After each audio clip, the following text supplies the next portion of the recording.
بسم اللہ الرحمن الرحیم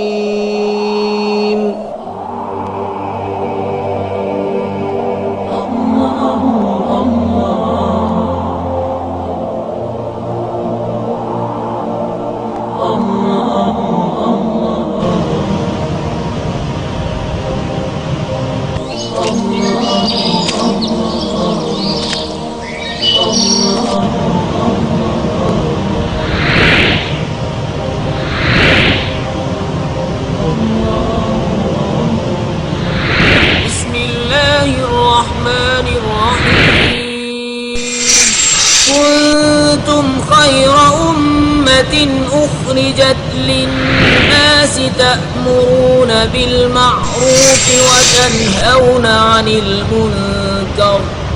تم بہتر ان سب امتوں میں جو لوگوں میں ظاہر ہوئیں، بھلائی کا حکم دیتے ہو اور برائی سے منع کرتے ہو. بسم اللہ الرحمن الرحیم.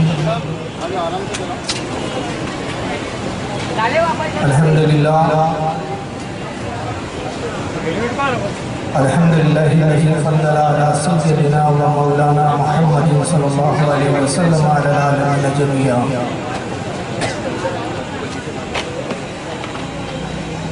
وأقامهم يوم القيامة للمذنبين المتلبسين الخطائين الحالقين شفيعا.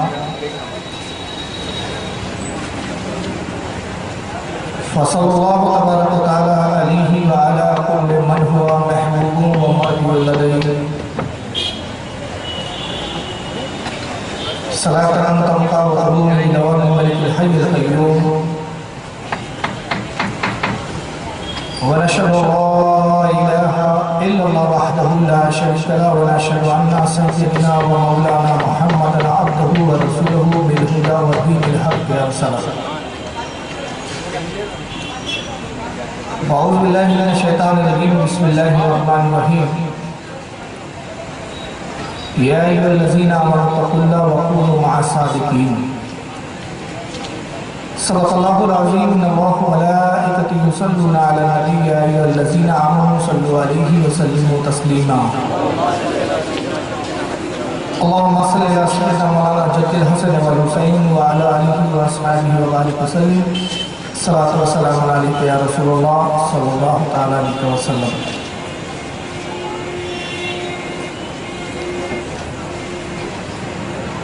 غریب آئے ہیں تیرے در پہ غریب نواز.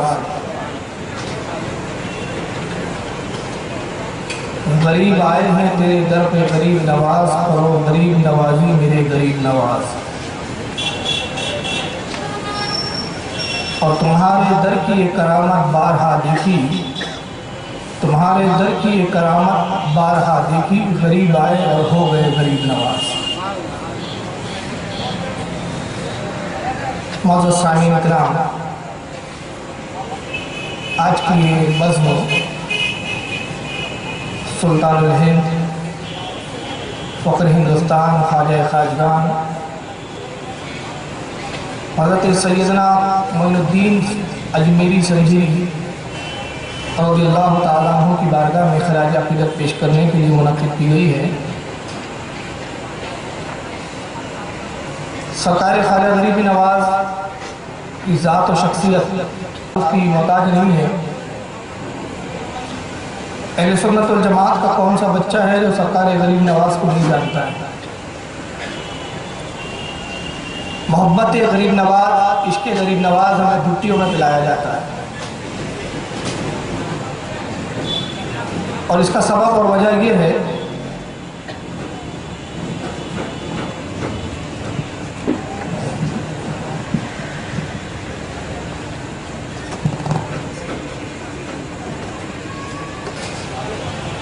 کیا وجہ ہے کہ ہم ہر سال سرکاری غریب نواز کا تذکرہ کرتے ہیں، ان کا ذکر کرتے ہیں. ہمارے رشتہ دار نہیں ہیں، ہمارا کوئی خاندانی تعلق نہیں ہے، تو پھر سبب کیا ہے؟ سبب صرف اتنا سا ہے کہ سرکار خواجہ غریب نواز نے ہمیں ایمان اور اسلام دیا. اگر سلطان الہند کی ذات ہندوستان کی سرزمین پہ تشریف نہ لاتی تو آج ہم کفر و شرک میں مبتلا ہوتے. سرکار غریب نواز نے ہندوستان کے لوگوں پر وہ احسان عظیم فرمایا کہ جو ایک باپ اور ایک ماں بھی نہیں کر سکتے. اس لیے کہ باپ اور ماں باپ تو پیدا کر دیتے ہیں، زندگی میں پالتے پوستے ہیں، پرورش کرتے ہیں، لیکن مرنے کے بعد جو آخرت کی اصل زندگی ہے، جو ہمیشگی کی زندگی ہے، اس ہمیشگی کی زندگی میں آرام و سکون کا سامان جنہوں نے میسر کرایا ہے وہ حضرت معین الدین اجمیری کی ذات گرامی. سلطان الہند میں بہت کچھ آپ سنتے ہیں علماء سے، اور چونکہ بیان مجھے بہت زیادہ کرنا ہے، خواہشات یہ ہے کہ تفصیلات بتائی جائیں غریب نواز کے بارے میں، لیکن یہ میں سمجھتا ہوں اتنا آسان نہیں ہے کہ ایک روز اور 2 روز کے جلسے میں سرکار غریب نواز کی زندگی اور ان کے سوانح حیات کو احاطہ کیا جائے. جہاں تک ممکن اور کوشش ہوں گا میں ان کا ذکر کروں گا، لہٰذا میں تمہید کو زیادہ لمبی نہیں کر رہا ہوں.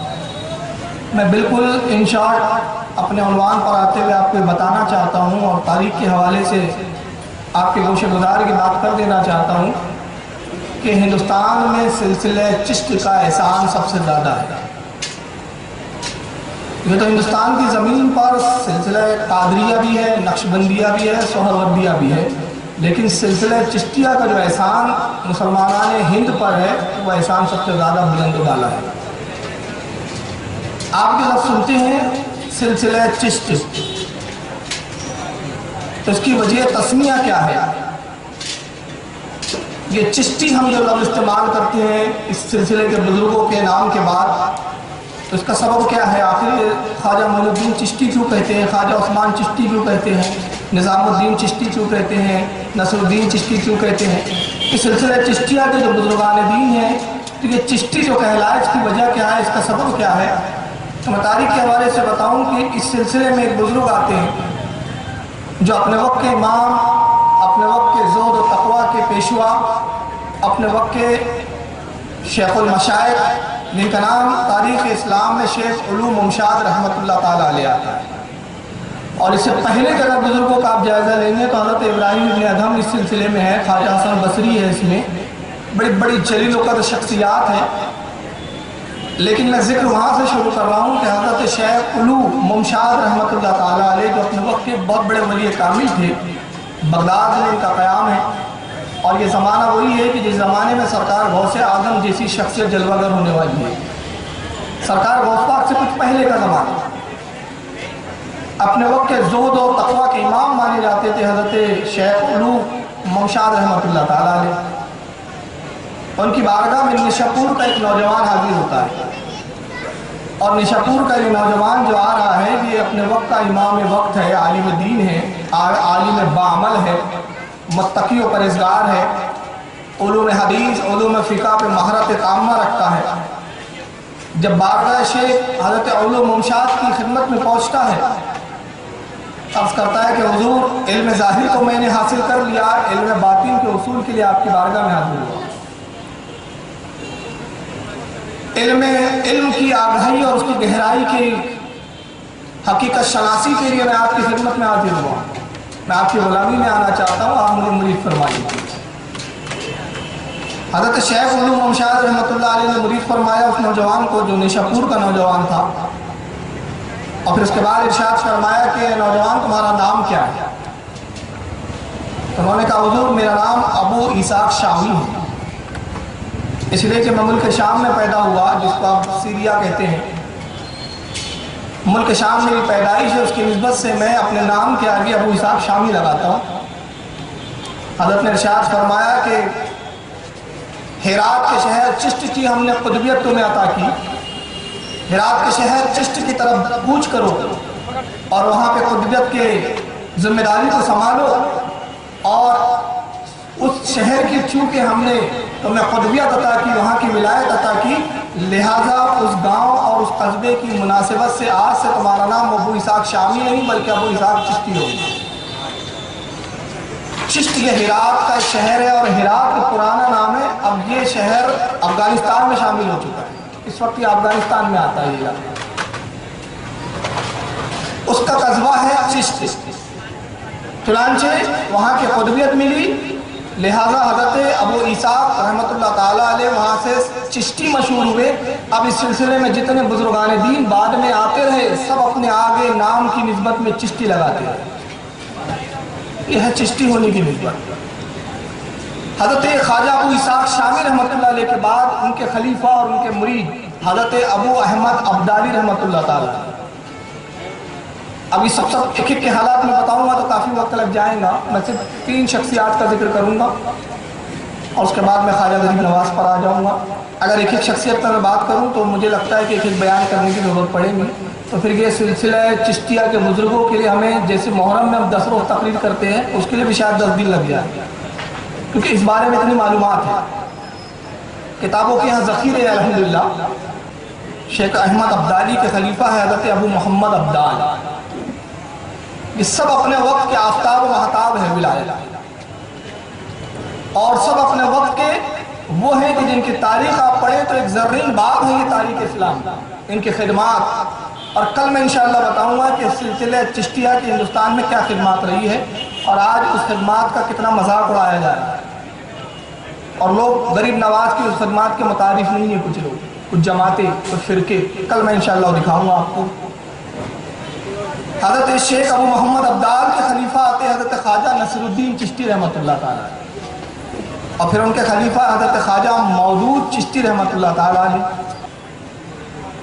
نیشاپور کا شہر ہے جہاں پر حضرت امام مسلم کی پیدائش ہوئی، جو علم حدیث کے اپنے وقت کے امام تھے، اور صحیح ستہ میں بخاری کے بعد جن کی کتاب مسلم سب سے مستند ترین کتاب مانی جاتی ہے، اسی شہر نیشاپور میں حضرت خواجہ عثمان ہارونی اس شہر کے ایک محلے جس کا نام ہارون ہے، اس ہارون علاقے میں پیدا ہوتے ہیں، اس نسبت سے آپ کے نام کے آگے خواجہ عثمان ہارونی چشتی نسبت لگائی جائے۔ 536 ہجری میں حضرت خواجہ عثمان ہارونی کی ولادت نیشاپور۔ خواجہ عثمان ہارونی اپنے وقت کے ولی کامل تھے، اور سیار الاولیاء جو حضرت سیدنا محمد بن مبارک رحمۃ اللہ تعالیٰ علیہ کی کتابیں یہاں رکھی ہوئی ہے، جس کے لکھنے والے حضرت سیار الاولیاء، جس کے لکھنے والے حضرت خواجہ نظام الدین اولیاء کے خلیفہ حضرت سید محمد ابن مبارک کرمانی رحمۃ اللہ تعالیٰ علیہ، وہ اپنی کتاب میں فرماتے ہیں کہ حضرت خواجہ عثمان ہارونی کا عالم یہ تھا کہ 16 سال کی عمر میں تمام علوم آپ نے پورے مکمل فرما لیے۔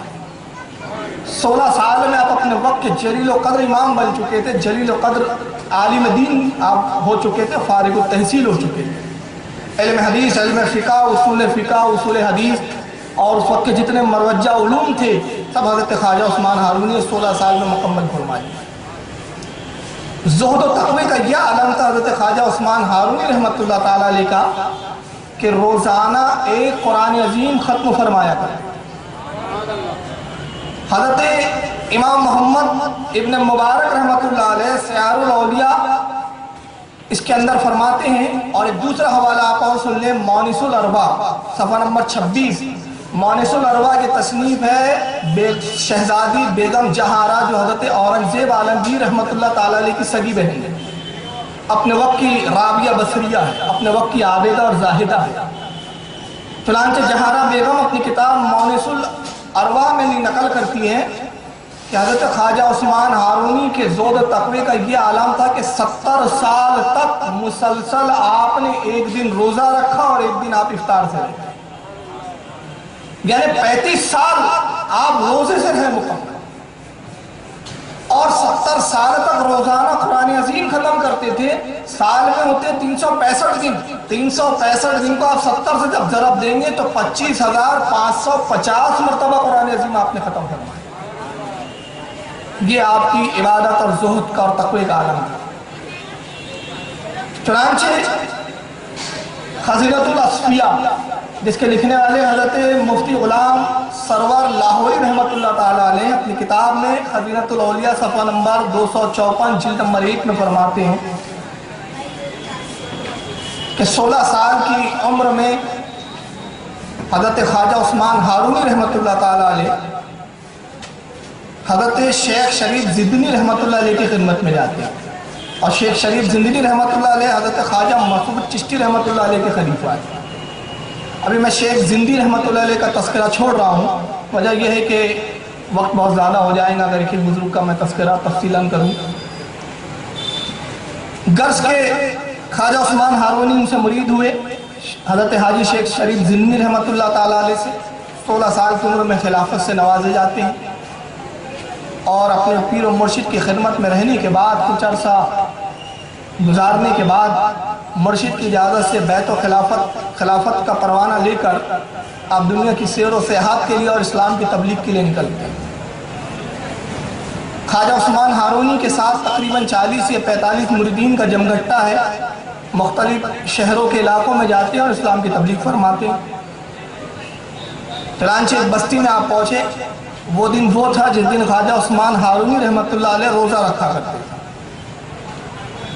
افطار کا وقت ہوا، آپ نماز مغرب کے لیے ابھی تیاری فرما رہے ہیں تو اپنے مرید کو بلایا اور فرمایا کہ جاؤ افطار کے لیے کچھ کھانا تیار کرو، جب تک ہم وضو وغیرہ کر لیتے ہیں۔ چنانچہ نماز عصر ادا کی آپ نے، اور ادھر یہ مرید افطار کی تیاری کے لیے عصر کی نماز پڑھنے کے بعد کھانے کی تیاری میں مصروف ہوا۔ اب ضرورت پڑی آگ کی، آگ جلانا ہے، تو اس زمانے میں ماچس تو تھی نہیں کہ ماچس لیا اور جلایا اور آگ روشن ہو گئی۔ دو طریقے تھے کہ کہیں آگ روشن ہو رہی ہو، جل رہی ہو تو وہاں سے لکڑی لائیے پھر اپنی آگ روشن کیجیے، اور دوسرا یہ کہ دو پتھروں کو آپس میں ٹکرا کے، جس کو چکمک کہتے ہیں، اس پتھر کو ٹکرا کے آگ پیدا کی جاتی ہے۔ اب چکمک تھا نہیں، وہ پتھر تھا نہیں جس سے آگ پیدا کی جاتی ہے۔ چنانچہ یہ مرید آگ کی تلاش میں نکلتا ہے، اور جب بہت دور جنگل کے آگے نکلا تو ایک آبادی نظر آئی، دیکھا آگ کے شعلے بلند ہو رہے ہیں، آبادی میں داخل ہوا، اور جب معلوم ہوا تو پتہ چلا کہ یہاں ایک بہت بڑا آتش کدہ ہے، اور تقریباً 40,000 کی آبادی ہے جو آتش پرست ہے، آگ کی پوجا کرتی ہے۔ معبود انہوں نے اپنے آگ بنایا ہوا ہے، آس پاس کے جتنے اطراف کے گاؤں والے ہیں کہ سب آتش پرست ہیں، یہاں پہ عبادت کے لیے آتے ہیں، اور 20 بیل گاڑیاں بھر کے روزانہ لکڑیاں جلائی جاتی ہے یہاں، اتنا بڑا آتش کدہ۔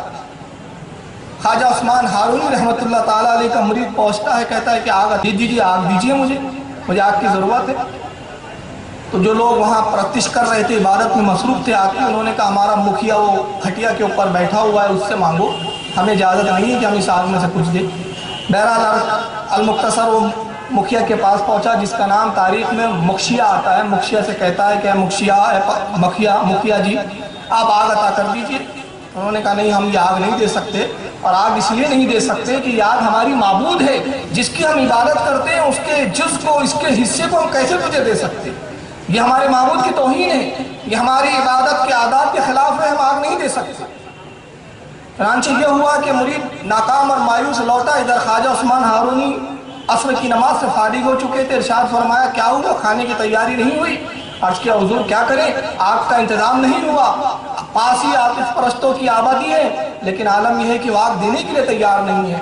آپ فرماتے آؤ ہمارے ساتھ چلو، ہم تجھے آگ دلوا دیتے ہیں۔ اب سرکار خواجہ عثمان ہارونی رحمۃ اللہ تعالیٰ علیہ اپنے مریدوں کے ساتھ تشریف لے جاتے ہیں، مکھیا کے قریب پہنچے اور مکھیا سے کہا کہ اے مکھیا، یہ آگ تمہیں دینے میں کیا اعتراض ہے، تھوڑی سی آگ دے دو، اس میں تمہارا کیا جائے گا؟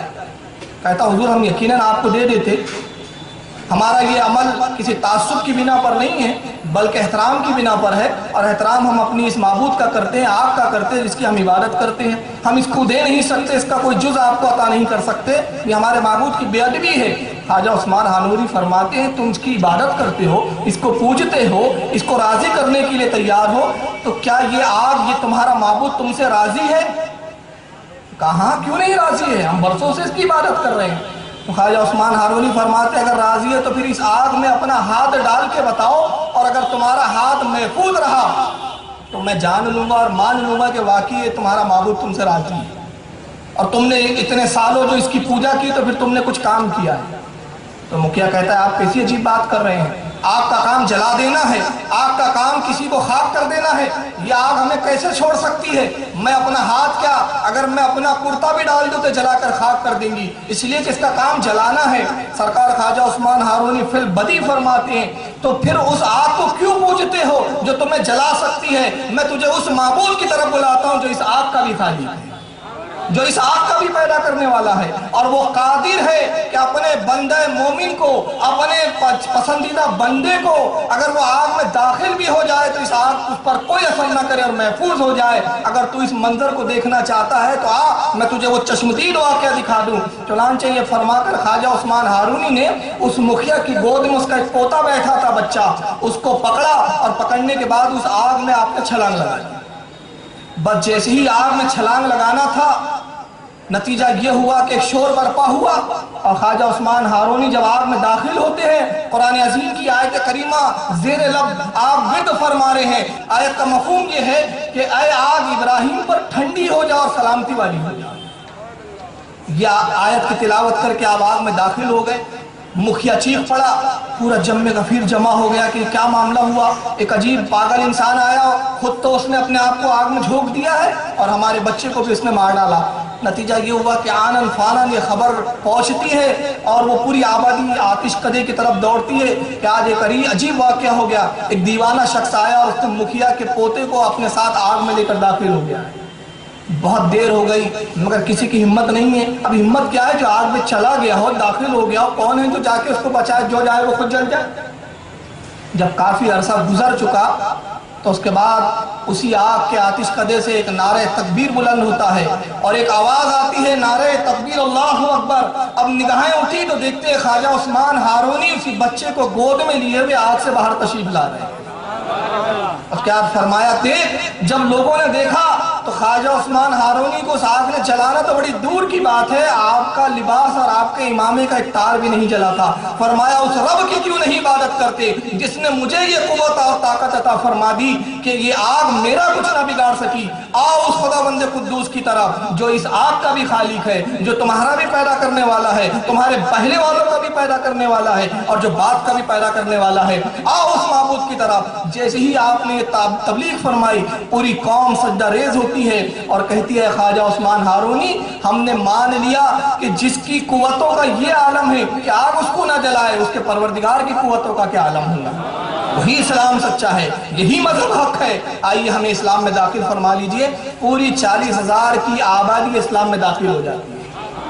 سرکار خواجہ عثمان ہارونی نے اس مکھیا کا نام عبداللہ رکھا اور اس جماعت کا اس کو مکھیا برقرار رکھا، اور اس کے بعد ایک نگاہ فیض جو ڈالی ہے تو یہ عبداللہ جو کل تک آتش پرست تھا وقت کا ولی کامل بن چکا ہے۔ اور اس کے بعد فرماتے کہ اس قوم میں تجھے ان کی رہنمائی اور ان کی تربیت کے لیے چھوڑتا ہوں، تجھے سارے علوم عطا کر دیے گئے، ظاہراً بھی علوم دے دیے گئے، باطناً بھی علوم دے دیے گئے۔ اس قوم کی تربیت اور اس کو نصیحت کر، اور اس پوتے کو جس کو آپ لے کر داخل ہوئے تو اس کا نام آپ ابراہیم رکھتے ہیں، اور وہ آتش کدہ جہاں برسوں سے آگ روشن تھی اس آتش کدے پہ ایک عالیشان مسجد تعمیر فرمائی۔ یہ خواجہ عثمان ہارونی رحمت اللہ تعالیٰ علیہ کون ہے؟ یہ سرکار غریب نواز کے پیر و مرشد ہے۔ تو یہ پیروں کا سلسلہ ہے۔ آئیے ذرا ایک اور میں یاد آ رہا ہے، حالانکہ چاہ رہا تھا کہ چھوڑ دوں لیکن دل چاہتا نہیں کہ چھوڑوں کیا پکڑوں، یہ مشکل ہے میرے لیے۔ ایک بزرگ ہے حضرت خواجہ شریف زندنی رحمت اللہ علیہ، میں نے بھی نام لیا۔ ان کا عالم کیا ہے؟ جنگل میں ویرانے میں رہتے، آبادی سے دور، امیروں سے محبت نہیں، پیسے والوں کی طرف راغب نہیں ہوتے، کوئی آتا ہے نذرانہ دیتا ہے تو قبول نہیں فرماتے، سادگی زندگی ہے، دن میں روزہ رکھتے ہیں، رات میں عبادت کرتے ہیں۔ حاجی شریف زندنی رحمت اللہ تعالی وقت کا ایک امیر قبیر شخص حاضر بارگاہ ہوتا ہے، ساتھ میں غلاموں کا جم غفیر ہے، دست بوسی کی، اور اس کے بعد کچھ سونے اور چاندی کے سکوں کی تھیلیاں حضرت کی طرف بڑھاتا ہے۔ حضور یہ میری طرف سے نظر قبول فرمائی۔ ارشاد فرمایا کیا ہے؟ کہا حضور یہ حقیر سا تحفہ ہے۔ کہا ہاں تحفہ تو ہے لیکن اس میں ہے کیا؟ کہا حضور اس میں سونے کے سکے ہیں۔ حضرت حاجی شریف زندنی رحمت اللہ علیہ فرماتے کیا تجھے درویشوں سے نفرت ہے یا ان سے کوئی دشمنی ہے؟ کہا حضرت میں آپ کا مطلب نہیں سمجھا۔ فرمایا دنیا اور دولت درویشوں کے لیے دشمن کی مانی ہے، یہ درویش کو تباہ و برباد کر دیتی ہے، جا اس دولت کو لے جا، یہ دولت کی ہمیں کوئی حاجت نہیں، آپ کو یہ تو قبول کرنا چاہیے۔ آپ نے فرمایا کہ ہمیں اس کی ضرورت نہیں۔ پھر اصرار کیا، آپ انکار فرماتے رہے، اصرار بڑھتا رہا، انکار فرماتے رہے۔ حاجی شریف زندنی رحمت اللہ تعالیٰ علیہ آبادی سے دور جنگل میں رہا کرتے تھے، آبادی نہیں ہے وہاں پر۔ جب یہ بار بار اصرار بڑھا، اب آپ پر جلال کی کیفیت طاری ہوئی، ہاتھ پکڑتے ہیں، باہر تشریف لاتے ہیں اور لانے کے بعد فرماتے ہیں تو ہمیں دنیا کی دولت کیا دکھاتا ہے، دیکھ اب جیسے ہی نگاہ اٹھائی جہاں تک نگاہ جاتی ہے پوری زمین اور پورا صحرا سونے کی نہر بن چکا ہے اور سونا نہر کی مانند بہتے ہوئے نظر آتا ہے۔ کہتے اللہ نے ہماری ٹھوکروں میں وہ طاقت دے دی ہے کہ ہم زمین پہ ٹھوکر مار دے تو وہ سونا بن جاتی ہے، یہ دولت تو ہمیں کیا دکھا رہا ہے۔ وہ معافی مانگتا ہے اور اس کے بعد کہتا ہے حضور مجھے اپنی طرح بنا لیجئے، اب ترک دنیا کر کے حضرت کی غلامی میں آتا ہے۔ حاجی شریف زندنی رحمت اللہ علیہ پیر و مرشد خواجہ عثمان ہارونی کے یعنی غریب نواز کے دادا پیر ہے، تو جس کا دادا پیر یہ، جس کا پیر و مرشد اتنے بلند پائے کا، اور حضرت ابراہیم ابن ادھم جو دادا لکڑ دادا پیر ہے ان کا ذکر کروں تو بہت وقت لگے گا، میں سمجھتا ہوں 4 سے 5 مجلسیں چاہیے ابراہیم ابن ادھم کے لیے۔ اگر ابراہیم ابن ادھم کے بارے میں آپ کو پڑھنا ہو تو جس وقت میری ایک کتاب نکلتی تھی جس کا نام تھا ریاض الجنہ، قسطوں میں نے وہ حضرت ابراہیم ابن ادھم کو اس وقت لکھا تھا، غالباً 6 قسطیں اس وقت چھپی تھی، وہ 6 قسطیں، تو اس کے بعد بھی مضمون کتنے تھے، تو یہ ایسا سلسلہ ہے، ایسے ماہتاب اور ایسے آفتاب ہے اس سلسلے میں کہ جس کا ذکر کیجئے روشنی ہی روشنی پھیلتے ہوئے نظر آتی ہے۔ حضرت خواجہ غریب نواز رضی اللہ تعالیٰ عنہ کا جو زمانہ ہے وہ زمانہ ہے کہ جب اسلامی حکومت میں سلجوتی جس کو ایک خاندان کہا گیا اس کی حکومت تھی۔ سلجوکیوں کی حکومت ایران راجدھانی ہے اور ایران کے قریب ایک قصبہ ہے جس کا نام خراسان آتا ہے، اور بعض لوگوں نے خراسان کا نام سجستان بھی بتایا، مختلف اختلافی روایتیں ہیں۔ خراسان پر ایک زیادہ اتفاق ہے، خراسان کا ایک قصبہ ہے، ایک محلہ ہے جس کا نام ہے سنجر، یہاں ایرانیوں کی حکومت۔ ایک دن یہ ہوتا ہے کہ کچھ لوگوں نے یہاں پر بغاوت کی سنجر میں، اور خراسان میں جب بغاوت ہوئی تو ایران کے سلطان نے اپنے جنرل کو بھیجا، جاؤ اس بغاوت کو دبا کر آؤ۔ چنانچہ وہ پہنچا جنرل، لیکن وہ بغاوت کو نہیں دبا پایا، شکست ہوئی اور خراسان کے لوگوں نے مار کاٹ کے بھگا دیا۔ دوسرے پھر ایک سردار کو بھیجا سلطان نے ایران کا، سلجوقی شہنشاہ نے بھیجا، وہ بھی شکست ہوا۔ آخر میں مجبور ہو کے اپنے بھائی جس کا نام سنجر ہے، اب یہ سنجر اس کا نام کیوں تھا میں بعد میں بتاؤں گا، سنجر کو بھیجتا ہے کہ جاؤ خراسان کی بغاوت کو دبا دو۔ سنجر نکلا، 20,000 کی بڑی فوج ہے اس کے پاس، بڑا بہادر اور قوی، بڑے مضبوط باہوں کا مالک، تلوار کا دھنی، تیر اندازی کا شہنشاہ، اپنے وقت کا ایک کوہ ہمالہ ہے، طاقت کے عالم۔ چنانچہ یہ سنجر نکلتا ہے، ایک جگہ پڑاؤ ڈالا تو اللہ کی قدرت ایسی ہوئی کہ اس پوری 20,000 کی فوج میں ہیضہ پھیل گیا، اور اس زمانے میں آج ہیضہ کا علاج ہو جاتا ہے، اس زمانے میں نہیں ہوتا تھا۔ اس زمانے میں جب ہیضے کی وبا پھیلتی تھی تو آبادی ختم ہو جاتی، تباہ و برباد ہو جاتی تھی، مرنے لگتے تھے لوگ، اور بچانے کی کوئی صورت نہیں۔ بس احتیاط کا یہ پہلو ہوتا تھا کہ جہاں ہیضہ پھیلا ہے آپ اس آبادی میں جائیے مت، اور اس شخص کو جہاں ہیضہ پھیلا اس کو دوسری آبادی میں آنے مت دیجیے، یہی اس وقت کا طریقہ تھا بچاؤ کا، باقی کوئی طریقہ نہیں۔ سنجر بہادر تھا مگر ساتھ ہی رحم دل بھی تھا، تو اس نے کہا کہ خراسان کی بغاوت کے لیے ہم دبانے کے لیے جا رہے تھے، مگر اللہ نے یہ عذاب ہم پہ نازل کیا کہ ہم میں ہیضہ پھیل گیا، لہذا میں نہیں چاہتا کہ خراسان ہم جائیں اور وہاں کی آبادی میں بھی ہیضہ پھیلائے، بس اس جنگل اور ویرانے میں قیام کرو اور یہیں پر اپنی موت کا انتظار کرو۔ اگر ہم کسی کو بچا نہیں سکتے تو کسی کو مارنا بھی نہیں چاہیے، ہم اب کسی آبادی میں نہیں جائیں گے۔ 20,000 کی یہ فوج نے پڑاؤ ڈال دیا، روزانہ 20، 25، 30، 100، 150 مر رہے ہیں، وہیں اٹھاتے وہیں دفن کرتے، علاج کی کوئی تدبیر نہیں۔ اب ساتھ میں جو حکیم تھے، جو اطباء تھے، طبیب تھے، جو فوج کے ساتھ چلتے تھے، وہ حکیم بھی مر چکے، اب جو رہی سہی تھوڑی بہت امید تھی وہ بھی ختم۔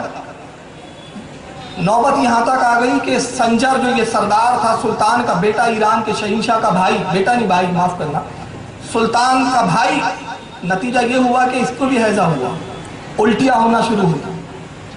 تبھی کچھ دور پر ایک گرد و بار اٹھتا ہوا نظر آتا ہے، نظر دوڑائی تو معلوم ہوا کہ کوئی تاجروں کا قافلہ ہے جو خراسان کی طرف جا رہا ہے۔ راستہ ہوئی، سنجر نے ایک شخص کو بلایا، اپنے خادم کو کہا دوڑ جا کے اس قافلے والے سے کہو کہ ادھر نہ آنا، راستہ بدل دو۔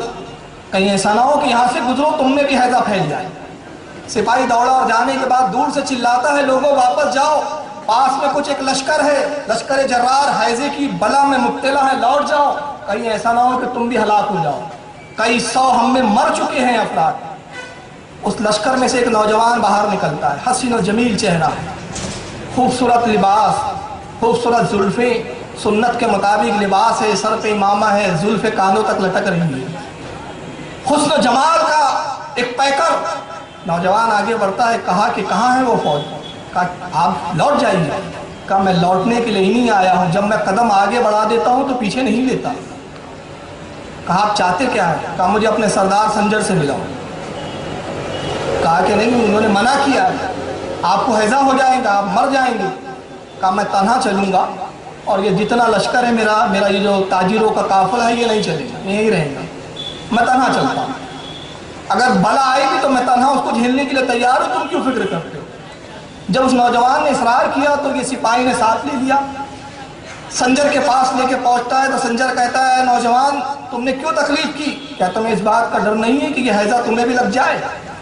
نوجوان مسکراتا ہے، کہتا ہے کہ کیا ایک گلاس پانی مل سکتا ہے، ایک پیالہ پانی؟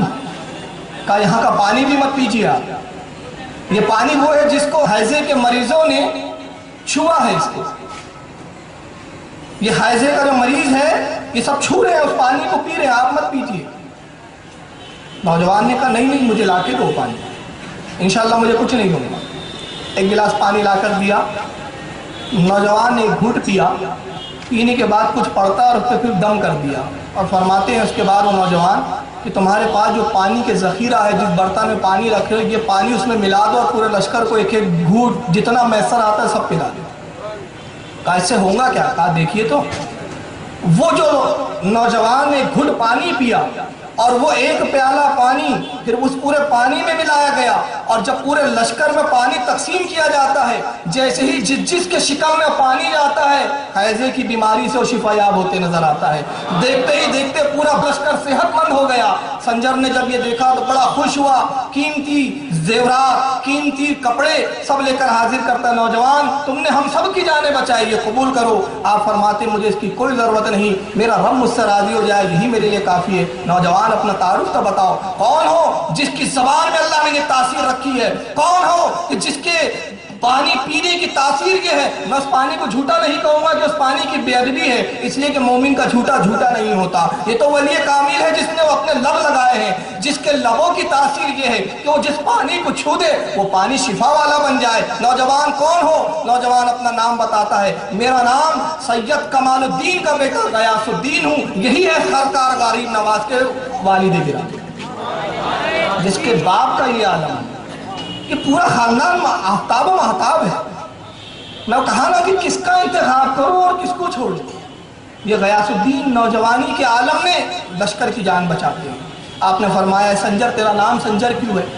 تو کہتا ہے کہ میرا نام سنجر اس بنا پر ہے کہ میرے والد نے خراسان پر جب حملہ کیا تھا اس کو قبضے میں لینے کے لیے، تو یہاں پر ایک بزرگ ہوا کرتے تھے، اس بزرگ نے میرے والد کو سمجھایا اور کہا کہ جنگ کرنے کی ضرورت نہیں ہے، اگر آپ انصاف پسند ہے تو میں خراسان کے حاکم سے گفتگو کرتا ہوں، علاقہ ہم ویسے ہی سونپ دیں گے، لہٰذا بغیر جنگ کے علاقہ سونپ دیا گیا تھا۔ والد گرامی اس سے بڑے خوش ہوئے اور اس علاقے کو انہوں نے بغیر تلوار کے فتح کیا تھا، لہٰذا اس علاقے سے ان کو زندگی کے آخری لمحوں تک اتنی محبت رہی کہ جب میری ولادت ہوئی تو اسی علاقے کی نسبت سے میرا نام سنجر رکھ دیا۔ تو آپ نے کہا کہ وہ کون بزرگ تھے جنہوں نے یہ معاہدہ کروایا تھا اور مسلمانوں میں آپس میں جنگ کرنے سے روک دیا تھا ایک دوسرے کو؟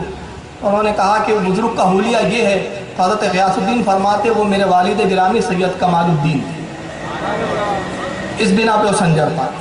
تو سرکار غریب نواز کے والد حضرت غیاث الدین، اسی سنجر کی سرزمین پر سرکار غریب نواز کی ولادت 537 ہجری میں ہوتی ہے۔ آپ کی والدہ کا نام ام الورا، ام الورا نام تھا۔ آپ اپنی تمام بہنوں میں سب سے زیادہ حسین اور خوبصورت تھی، اس لیے گھر کے لوگ ماہ نور کہہ کر پکارا کرتے تھے۔ ماہ نور یعنی چاند کی روشنی کی معنی، جس کا حسن چاند کی طرح ہے۔ آپ فرماتی ہے ام الورا سیر الاقطاب جو ایک کتاب ہے اس کے اندر یہ واقعہ نقل کیا. اس کتاب کے مصنف ہیں حضرت علامہ مولانا الشاہ شیخ الاسلام اللہ دیا چشتی رحمۃ اللہ تعالیٰ. ان میں جتنے حوالے دے رہا ہوں یہ سب مستند کتابوں سے. تو یہ اس کتاب میں فرماتے ہیں ام الورا حضرت خواجہ معین الدین چشتی رحمۃ اللہ تعالیٰ علیہ کی والدہ کا بیان کہ وہ فرماتی جب معین الدین میرے شکم میں آئے تو قسم وحدہ لا شریک کی میں اپنے شکم میں معین الدین کے کلمہ پڑھنے کی آوازوں کو سنا تھا. یہ پیدائشی مادر زاد عابد و زاہد ہے. دوشنبے کے دن آپ کی ولادت ہوئی پیر کا دن. اور بڑی عجیب اتفاق ہے یہاں پر باپ کی طرف سے سلسلہ نسب حضرت امام حسین سے جا کر ملتا ہے. حسین نے باپ کی طرف سے, والدہ کی طرف سے سلسلہ امام حسن سے جا کر ملتا ہے. نجیب الطرفین سید ہے, دونوں طرف سے خاندان سید ہے. اور اتفاق یہ ہے کہ اپنے جد کریم کی سنت ایسی ادا کرتے ہیں.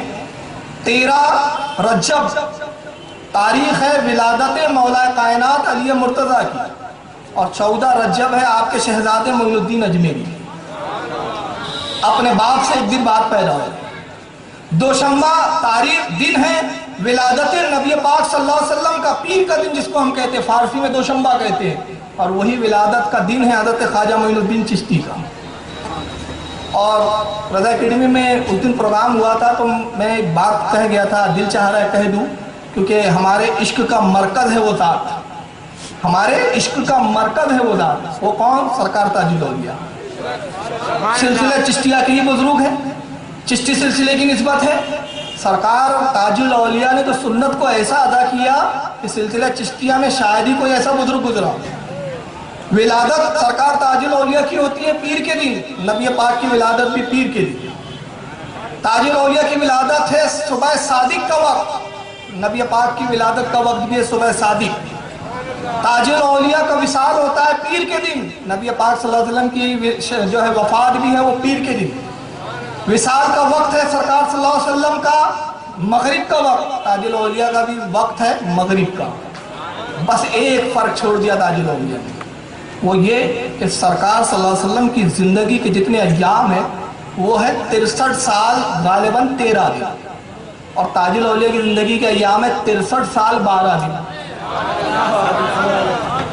تو اب یہاں حکمت دیکھیے. اب میں نے ایک بار غور کیا اس کو, میں جب پڑھا اور میں سوچ رہا تھا یہ ولادت کے تال میل, میں نے دل میں خیال کیا تاج الاولیاء قربان آپ کے, جب ساری چیزوں پہ سنت ادا کی تو یہاں کیوں نہیں کی؟ 63 سال 13 دن کیوں نہیں, 12 کیوں؟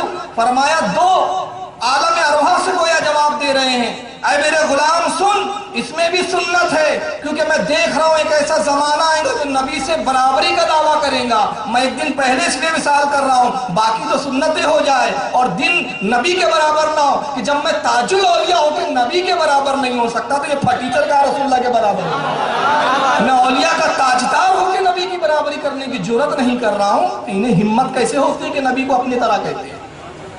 یہ عشق کی بات ہے. میں نہیں چاہتا اور وہابیوں کو ہضم ہوں گی بھی نہیں, ان کو ہضم کروانا بھی نہیں. ہم عشق کے بندے ہیں, بات کیوں بڑھائیں؟ اے عشق تیرے صدقے جلنے سے چھٹے سستے, جو آگ بجھا دیں گی وہ آگ لگائیں. ہم عشق کے بندے.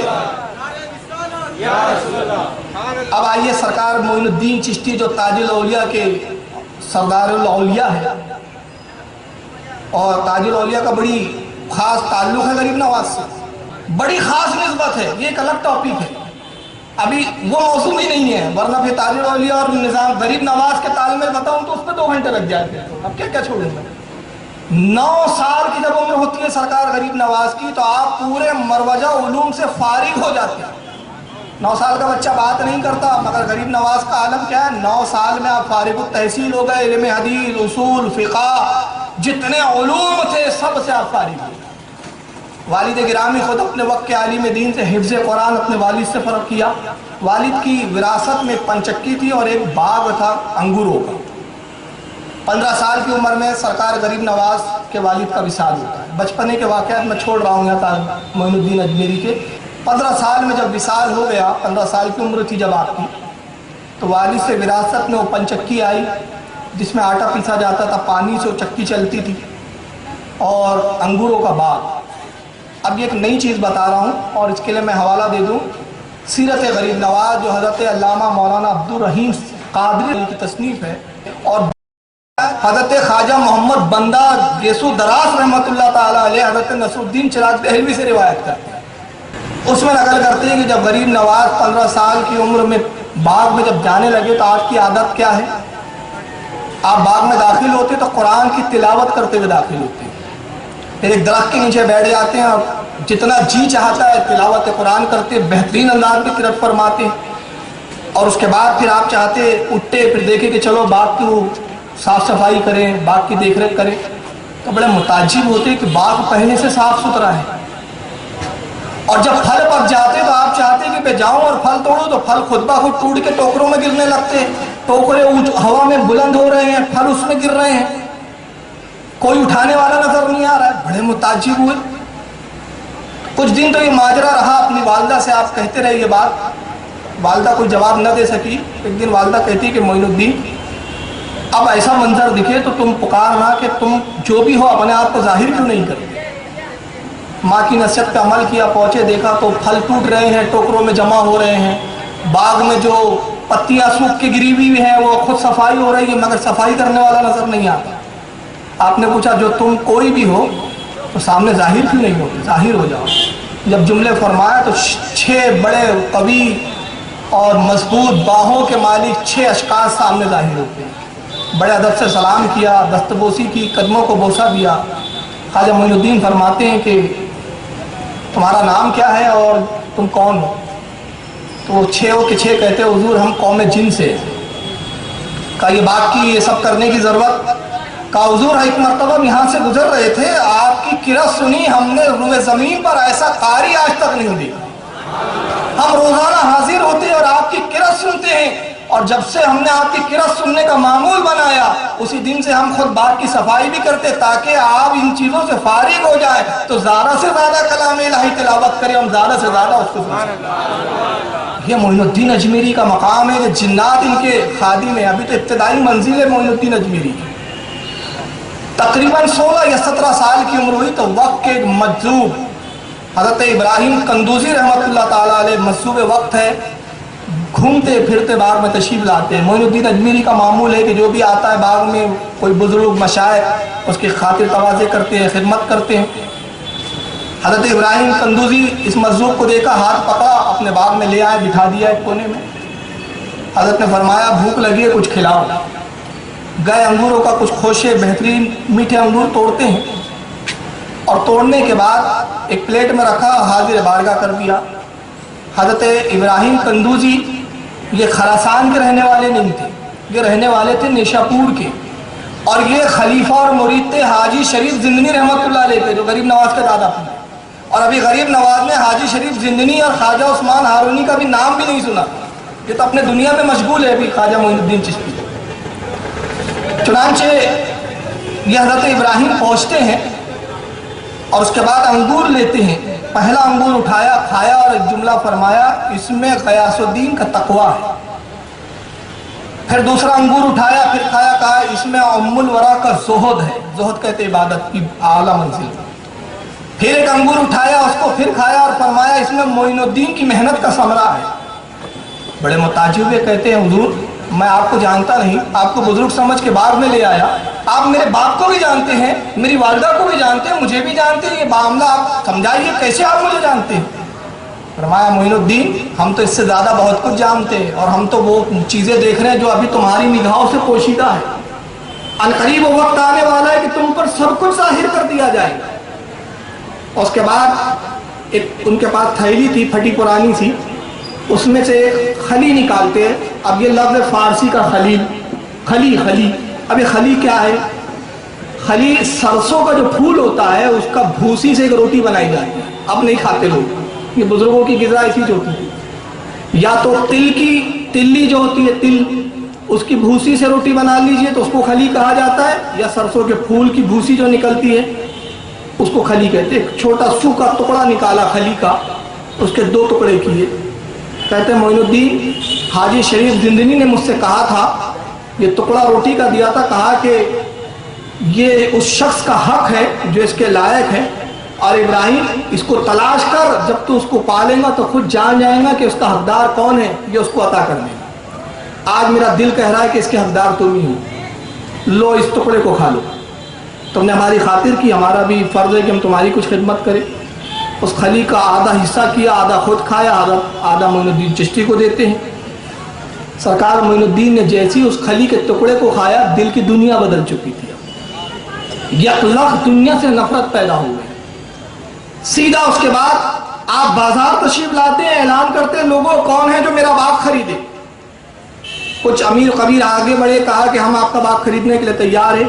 بولی ہوئی، آخری بولی جہاں پر رک گئی اس قیمت میں باغ فروخت کیا، پنچکی فروخت کیا، سب بیچ دیا، پورا مال اور اثاثہ اور روپیہ لے کر خواجہ غریب نواز آتے ہیں، اور آنے کے بعد بازار میں بیچ چوراہے پر رکھ دیتے ہیں، اور اس کے بعد ارشاد فرماتے ہیں لوگوں جو اس کا مستحق ہے وہ آئے اور یہ لے کے چلے جائے۔ پورا اللہ کی راہ میں خرچ کر دیا۔ یہاں سے بات اور ایک ذہن ملتا ہے کہ بزرگیت کی ابتدا ترک دنیا سے شروع ہوتی ہے، اور یہ ناممکن ہے کہ کوئی عیش و عشرت میں بھی رہے اور سمجھے کہ میں اللہ کا ولی ہوا، میں بزرگ ہوں، یہ ممکن نہیں ہے۔ ایک میان میں دو تلوار نہیں رہ سکتی۔ اس کے لیے میں ایک حوالہ بھی دے دیتا ہوں، میں حوالے سے بات کرتا ہوں۔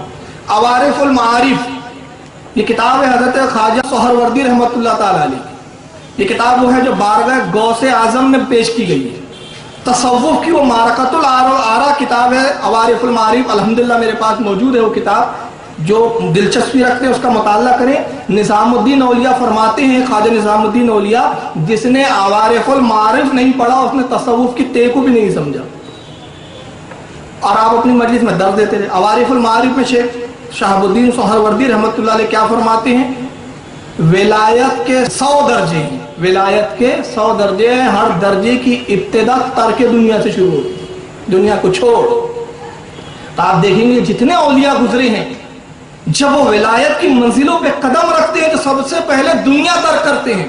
اور سلسلہ چشتیہ کو اگر آپ دیکھیں، خواجہ حضرت ابراہیم ابن ادہم میں یہ بلخ کے بادشاہ تھے اور شہنشاہ تھے، جب دنیا کو اور تخت کو ٹھوکر ماری ولایت کی اعلیٰ منزل پر فائز ہوئے۔ غریب نواز نے ٹھوکر ماری دولت کو، ولایت کی اعلیٰ منزل پر فائز ہوئے۔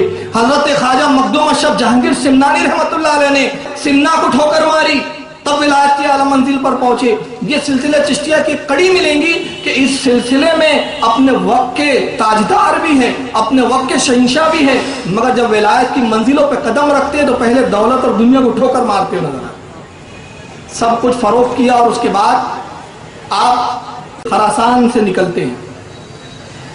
جب خراسان سے آپ نکلے، ایک وادی میں آپ عبادت کر رہے ہیں، اور یہ زمانہ وہ ہے حضرت غریب نواز کی عمر 17 سال ہے اس وقت جب آپ نے باغ فروخت کر کے، حضرت غوث اعظم رضی اللہ تعالیٰ عنہ ضعیفی کا وقت ہے۔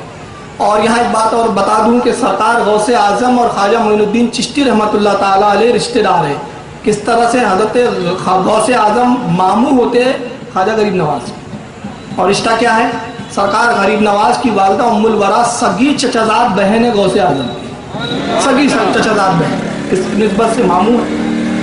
کہ خراسان میں جن دنوں سرکار غریب نواز ریاضت اور مجاہدی کی منزلوں سے گزر رہے تھے، اسی زمانے میں سرکار غوث اعظم نے بغداد میں منبر پر اعلان فرمایا، میرا یہ قدم دنیا کے تمام اولیاء کی گردن پر ہے، میرا یہ قدم تمام اللہ کے ولیوں کی گردنوں پر ہے۔ جیسے ہی یہ اعلان فرمایا، اللہ تعالیٰ نے خواجہ حضرت غوث اعظم کی اس آواز کو تمام اولیاء تک پہنچایا۔ خراسان میں معین الدین اجمیری کے کانوں میں وہ آواز جاتی ہے، اور جب آواز پہنچی تو دنیا میں جتنے اولیاء تھے سب نے کہا بے شک آپ کا قدم ہمارے کاندھوں پر ہے، صدقتا یا شیخ، آپ نے سچ فرمایا، آپ کا قدم ہمارے کاندھوں پر۔ مگر آپ غریب نواز اور معین الدین اجمیری کی فرما برداری پہ قربان جائیں، آپ جھکتے ہیں حد رکوع اور حد سجدہ تک، اور اس کے بعد ایک جملہ فرماتے ہیں، اے شیخ آپ کا قدم میری گردن پر نہیں بلکہ میرے سر پر، میری آنکھوں پر، میری پلکوں پر۔ جب یہ جملہ فرمایا، خراسان کہاں ہے، بغداد کہاں ہے، بہت میلوں کا فاصلہ ہے، خواجہ غریب نواز وہاں غوث اعظم کی آواز سنتے ہیں، فرما برداری کرتے ہیں، اور وہی منظر کو غوث اعظم بغداد سے ملاحظہ کرتے ہیں، اور ارشاد فرماتے لوگوں غیاث الدین کے بیٹے معین الدین نے فرما برداری میں حد درجے مبالغہ کیا، ان قریب بارگاہ غوثیت سے ہندوستان کی ولایت سے نوازا جائے گا۔ یہ ہندوستان کی ولایت صدقہ ہے غوث اعظم کا جو بارگاہ رسالت سے عطا ہوا ہے۔ اللہ کے نبی بھی کسی کے وسیلے کے بغیر کسی کو نہیں دیتے، وسیلہ ہے یا غوث اعظم عطا کرنے والے ہیں رسول اعظم۔ خراسان کی ان وادیوں سے آپ نکل کر اور اس کے بعد آگے سفر اور دوسرے علاقوں کی طرف نکلتے کہ علوم باطنی اور ظاہری کو مزید اضافہ کیا جائے۔ راستے میں آپ جا رہے ہیں، حضرت خواجہ غریب نواز ایک مقام پہ دو شخصوں سے ملاقات ہوتی ہے۔ انہوں نے سلام کیا، کہا کہ اے مسافر، ہم بھی مسافر ہیں، ہمارے پاس کوئی چیز سامان نہیں ہے، ہم بھوکے ہیں، بھوک سے مر رہے ہیں، آپ کے پاس روٹی ہو تو دے دیجیے۔ سرکار غریب نواز کے پاس جو کچھ اس وقت میسر تھا کھانے کی اشیاء سب کچھ ان کو دے دی۔ پھر وہ دونوں نوجوان کہتے ہیں کہ اے شخص، اے مسافر، تم نے کھانا تو کھلا دیا لیکن آگے کے سفر ہمیں اور کرنا ہے، ہمارے پاس کچھ روپیے پیسے نہیں ہیں، ضرورت محسوس ہوں گی، اگر تمہارے پاس کچھ رقم ہو تو وہ بھی دے دو۔ سرکار غریب نواز نے پوری رقم بھی دے دی۔ وہ دونوں رقم لیتے اور ہنستے اور اس کے بعد کہتے ہیں کہ نوجوان تو پاگل معلوم ہوتا ہے، کھانا بھی پورا دے دیا، مال بھی پورا دے دیا، اب بغیر یہ جانے کہ ہم کون ہیں، اب دے دیا تو سن، ہم اس ایریے میں اس علاقے کے ڈاکو ہیں، ہم یہاں لوگوں کو لوٹ لیتے ہیں، انہوں نے تو خود ہی اپنے آپ کو لٹوا دیا، اب آگے سفر کیسے کرو گے؟ جب تم نے دولت دے دی، کھانا دے دیا تو یہ خیال نہیں کیا کہ آگے تمہارا کیا ہوگا؟ آپ فرماتے اس کی فکر نہ کرو، جو اللہ رب العزت اس ویرانے میں میرے ذریعے تمہیں رزق دلا سکتا ہے کیا وہ مجھے فراموش کر دے گا؟ وہ کیسے مجھے فراموش کرے گا؟ مجھے اس کی کوئی پرواہ نہیں۔ جیسے انہوں نے سنا، کہا معین، تمہارا نام کیا ہے؟ کہا معین الدین۔ کہا معین الدین، آج سے ہم تمہارے ہاتھ پہ توبہ کرتے ہیں، افسوس کہ ہم نے اب تک خدا کی رحمت کو پہچانا ہی نہیں۔ یہ دو ڈاکو، یہ پہلے تائب ہے جو سرکار معین الدین کے ہاتھ پہ توبہ کرتے ہیں، اور پھر توبہ کرنے والوں کا تو اتنا سلسلہ ہے کہ اس کا احاطہ محرک اور کوئی مصنف کر ہی نہیں سکا ہے آج تک، اتنا توبہ کرنے والوں کا ہے۔ خراسان سے نکل کر آپ بغداد پہنچتے ہیں، سرکار غوث اعظم سے ملاقات ہوئی، اور علماء فرماتے ہیں، مشائخ الزام لکھتے ہیں کہ 2 ماہ سرکار غوث اعظم کی خصوصی صحبت میں آپ نے گزارا، اور ان 2 ماہ میں کیا کیا نوازشات ہوئی وہ تو آپ دینے والا جانے اور لینے والا جانے۔ بغداد سے سفر کر کے نیشاپور تشریف لاتے، خواجہ عثمان ہارونی کی بارگاہ میں حاضر ہوئے، اور حاضر ہونے کے بعد کہتے حضور اپنے غلامی میں قبول کیجئے، مجھے بیعت فرما لیجئے، اس لیے کہ قرآن عظیم کا حکم ہے یا ایھا الذین آمنوا اتقوا اللہ وابتغوا الیہ الوسیلہ، اے ایمان والو اللہ سے ڈرو اور اس کی راہ میں وسیلہ تلاش کرو، مجھے وسیلہ چاہیے آپ کا۔ آج کل لوگ بولتے ہیں یار پیری مریدی کی کیا ضرورت ہے؟ ایک سوال ہے، میں کہتا ہوں یار ہم سے مت پوچھو، غوث پاک سے اور غریب نواز سے پوچھو، ان کو پیر کی کیا ضرورت ہے؟ ارے جب علم کے ہمالوں کو ضرورت ہے تو ہم جیسے پھٹیچروں کو ضرورت نہیں ہے پیر کی، ہم کو بھی ضرورت ہے بھائی، اور قرآن کا حکم ہے وسیلہ تلاش کرو۔ تو اس آیت پہ میں عمل کرنے کے لیے آپ کی بارگاہ میں حاضر ہو گیا ہوں، مجھے مرید فرمائیے، بیعت فرمائیے۔ آج کے پیر صاحب ہوتے تو ارے اعلان کرو ہم آئے ہیں، مرید ہو جاؤ، وہ اس وقت کے پیر تھے، آج کے پیر نہیں تھے۔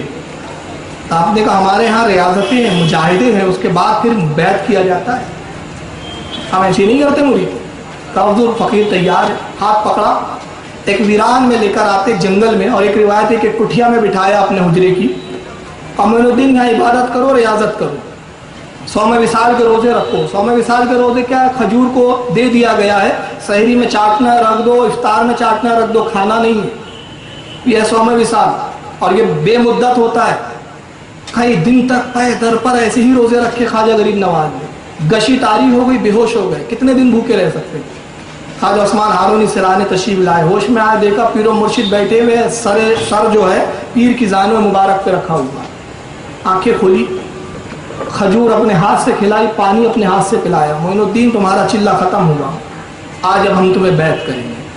ہاتھ پکڑا، اور اس کے بعد پھر لے کے چلتے بغداد آتے ہیں۔ بغداد میں اب یہ واقعہ کسی عالم نے نہیں لکھا، کسی مصنف نے نہیں لکھا، اس کے لکھنے والے خود غوث حضرت غریب نواز ہے۔ یہ کتاب ہے دلیل العارفین، میں اس کی جھلک دکھا دیتا ہوں۔ اس کی جیسی کتاب کھولیے، پہلے صفحے پر اپنے مرید ہونے کا ہی واقعہ لکھا ہے، شروعاتی وہیں سے کی ہے۔ فرماتے ہیں ابو لیث سمرقندی رحمۃ اللہ علیہ کی مسجد میں، بغداد کی جو مسجد ہے وہاں لے کر آتے ہیں، بٹھایا، اور اس کے بعد فرمایا معین الدین وضو کرو، 2 رکعت نماز پڑھو۔ کہتے ہیں کہ میں نے پیر و مرشد کی حکم کی تعمیل کی، وضو کیا، 2 رکعت نماز پڑھی، اس کے بعد فرمایا قرآن عظیم کی سب سے چھوٹی سورت کون سی ہے جو الفاظ کے اعتبار سے مختصر ہو اور معنی اور مفاہیم کے اعتبار سے وسیع ہو؟ کہا حضور سورہ اخلاص۔ فرمایا پڑھو۔ کتنا پڑھوں؟ 1000 مرتبہ۔ 1000 مرتبہ جب معین الدین نے سورہ اخلاص پڑھا، فرماتے میرے مرشد خواجہ عثمان ہارونی نے اپنی 2 انگلیوں کو آگے کیا۔ معین الدین میری انگلیوں کے درمیان دیکھو۔ کیا دیکھ رہے ہو؟ آپ فرماتے پیرو مرشد ان 2 انگلیوں کے درمیان عرش اعظم کو میں دیکھ رہا ہوں۔ کہا پھر 1000 مرتبہ سورہ اخلاص پڑھو۔ پھر سورہ اخلاص کی تلاوت کروائی گئی۔ پھر انگلی سامنے لائی جاتی ہے، دیکھو کیا دیکھ رہے ہو؟ حضور عظمت حجاب دیکھ رہا ہوں۔ پھر 1000 مرتبہ دور سورہ اخلاص پڑھو۔ پھر تلاوت کروائی گئی، پھر انگلیوں کو آگاہ کیا گیا، کیا دیکھ رہے ہو؟ حضور تحت الثری دیکھ رہا ہوں۔ پھر سے 1000 مرتبہ سورہ اخلاص پڑھو، کیا دیکھ رہے ہو؟ پھر انگلیاں آگے کی جاتی ہے، اور جب انگلیوں کے درمیان معین الدین اجمیری دیکھتے ہیں 4تھی مرتبہ، کہتے حضور 18000 عالم اب آنکھوں کے سامنے روشن ہو چکے ہیں، دنیا معافیت کی کوئی ایسی شے نہیں جو میری نگاہ سے چھپ گئی۔ میں سب کو جانتا ہوں اور سب کو دیکھ رہا ہوں۔ یہ تو معین الدین اجمیری کا علم کا عالم ہے، نبی پاک صلی اللہ علیہ وسلم کے علم کا کیا عالم ہوگا؟ نبی پاک صلی اللہ علیہ وسلم کے علم کا تو اندازہ ہی نہیں ہے۔ سارے لفڑے سارے جھگڑے اعلیٰ حضرت نے ایک شعر میں حل کر دیے، ایک شعر میں، اور وہ شعر کیا ہے؟ جب نہ خدا ہی چھپا تم پہ کروڑوں دنیا، اور کوئی غیب کیا تم سے نیا ہو بھلا، جب نہ خدا ہی چھپا تم پہ کروڑوں دنیا۔ چنانچہ پیر و مرشد کی خدمت میں 20 سال کا عرصہ گزارا۔ اب 20 سال کیسی خدمت کی؟ یہ 20 سال خواجہ غریب نواز نے پیر و مرشد خواجہ عثمان ہارونی کی ایسی خدمت کی کہ سر پر کھانے کا کبھی ہنڈا ہوتا یا کبھی پانی کا ہنڈا ہوتا، اور آپ سفر میں ساتھ ہوتے، اس طرح خدمت کی۔ پیر و مرشد نے پھر خوب نوازا۔ کچھ درمیان کے میں واقعہ چھوڑ رہا ہوں۔ 20 سال کی صحبت کے بعد پیر و مرشد مکہ معظمہ لے کر پہنچتے ہیں۔ خانہ کعبہ کا طواف ہوا۔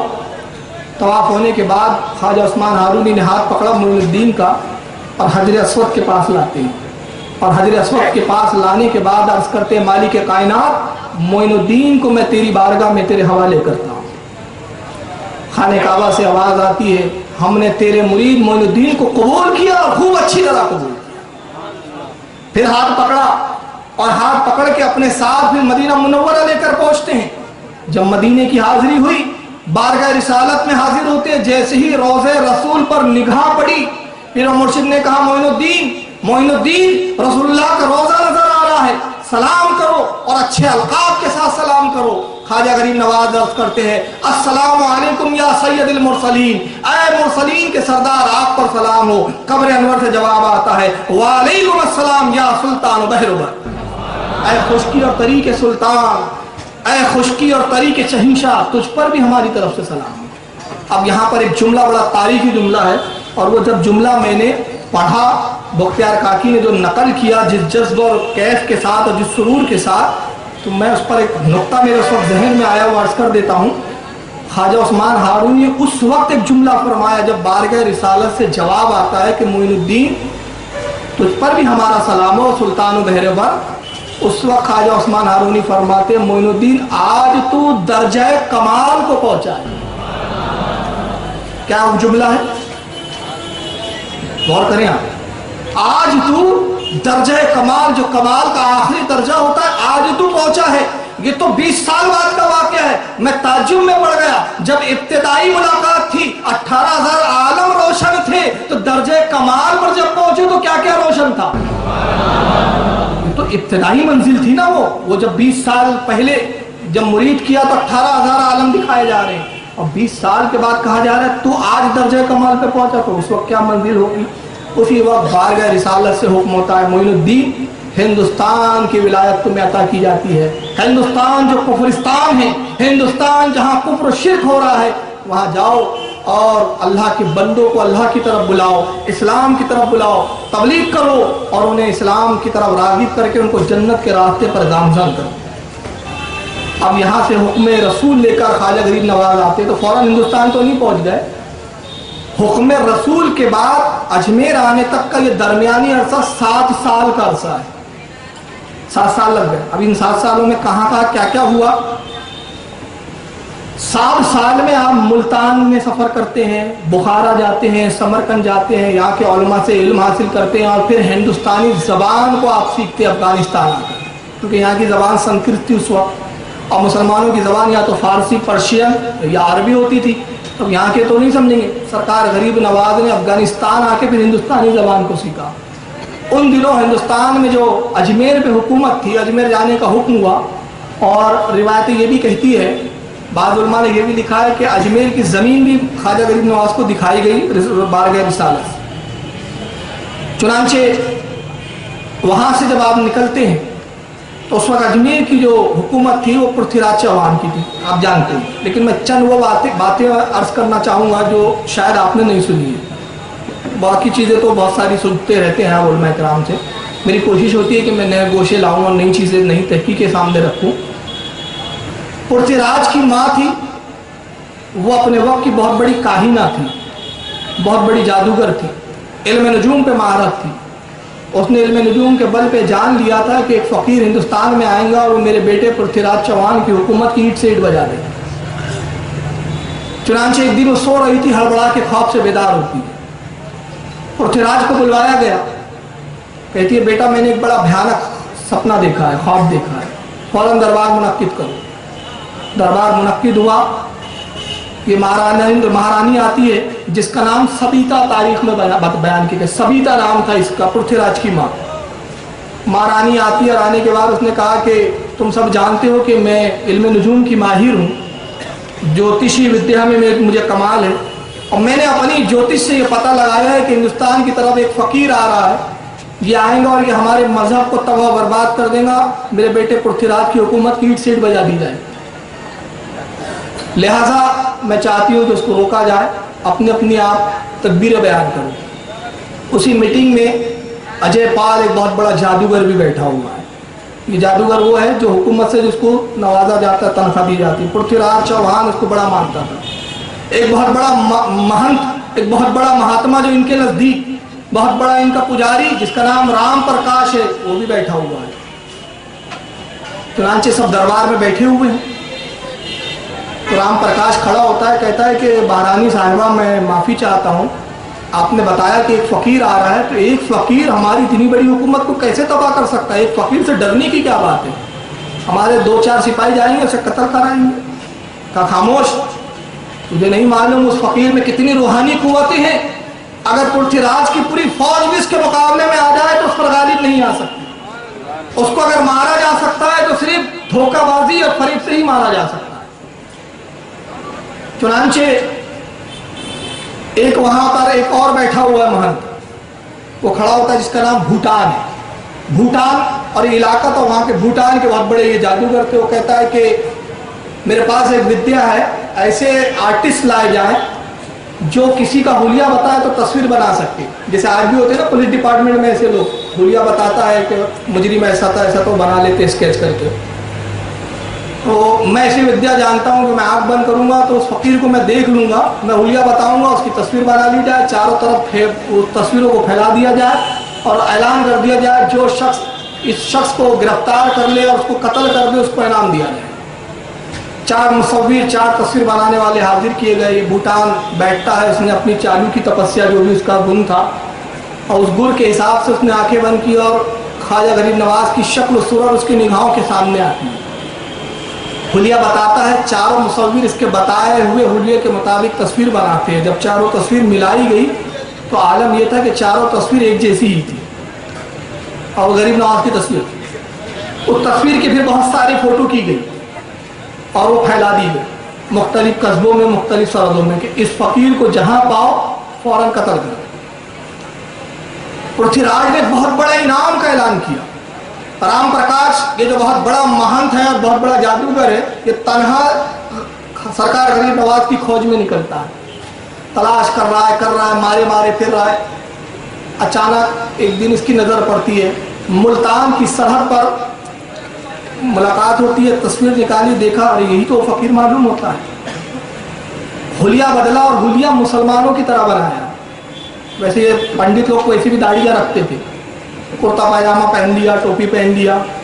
حلیہ مسلمانوں کا بناتا ہے اور خواجہ غریب نواز کے ارد گرد گھومتا رہتا ہے، منڈلاتا رہتا ہے.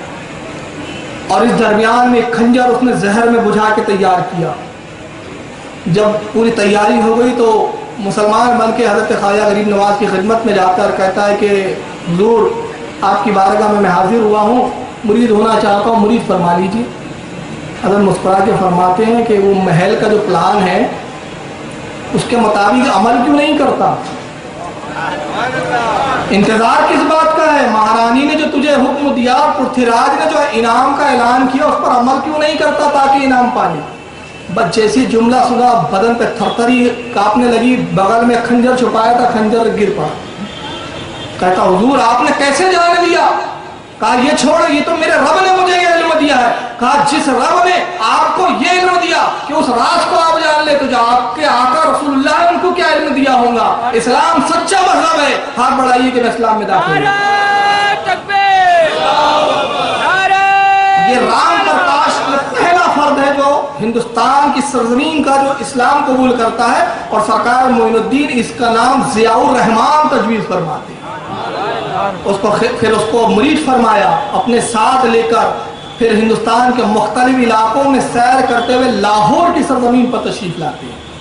اب یہ آپ کا خادم خاص بن چکا ہے، نام ضیاء الرحمان ہے، اب رام پرکاش نہیں ہے۔ داتا گنج بخش لاہوری ہندوستان میں بہت پہلے آ چکے تھے۔ اس کے بعد ضیاء الرحمان کو ساتھ لیا، اپنے لاہور کی سرزمین پر آتے اور 2 مہینے حضرت داتا گنج بخش لاہوری، جن کا نام تھا علی حجوری، ان کا نام داتا نہیں ہے، ان کا نام ہے حضرت علی حجوری رحمۃ اللہ تعالیٰ علیہ، ان کے روزے پر چلہ کرتے ہیں۔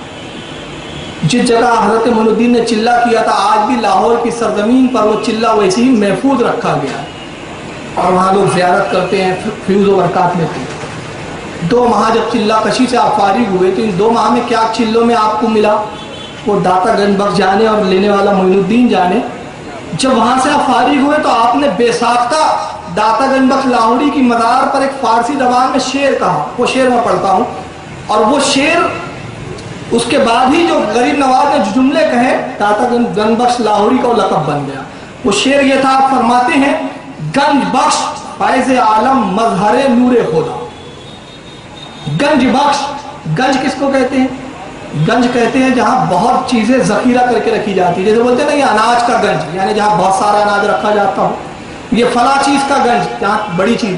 تو آپ کہتے ہیں کہ سرکار داتا گنج بخش لاہوری علی حجوری کا مقام وہ ہے کہ یہ فیض کا خزانہ ہے۔ گنج بخش یہ بخشش کا خزانہ ہے، گنج بخش فیض عالم جس کا فیض پورے عالم پر پھیلا ہوا ہے، مظہر نور خدا جو اللہ کے نور کا مظہر ہے، ناقصہ را پیر کامل کاملہ را رہنما، یہ وہ ہے جو ناقصوں کو پیر کامل بناتے ہیں اور پیر کاملوں کے رہنما ہیں۔ یہ اشعار انہوں نے وہاں پڑھے، اور اسی کو ڈاکٹر اقبال نے، جن کو یہ شعر سے تکلیف ہو، کچھ لوگوں کو کیا ہے یہ ایسے چیزوں سے بڑی تکلیف ہوتی ہے، یار یہ ولی کو تم نے کیا سے کیا بنا دیا، تو ڈاکٹر اقبال کو بہت لوگ مانتے ہیں، تو ڈاکٹر اقبال کیا کہتے ہیں ذرا سن لیجیے۔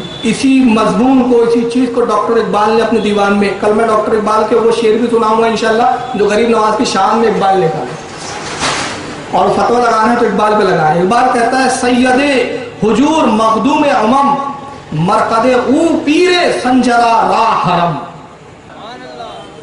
یہ ڈاکٹر اقبال کے تاثرات ہیں۔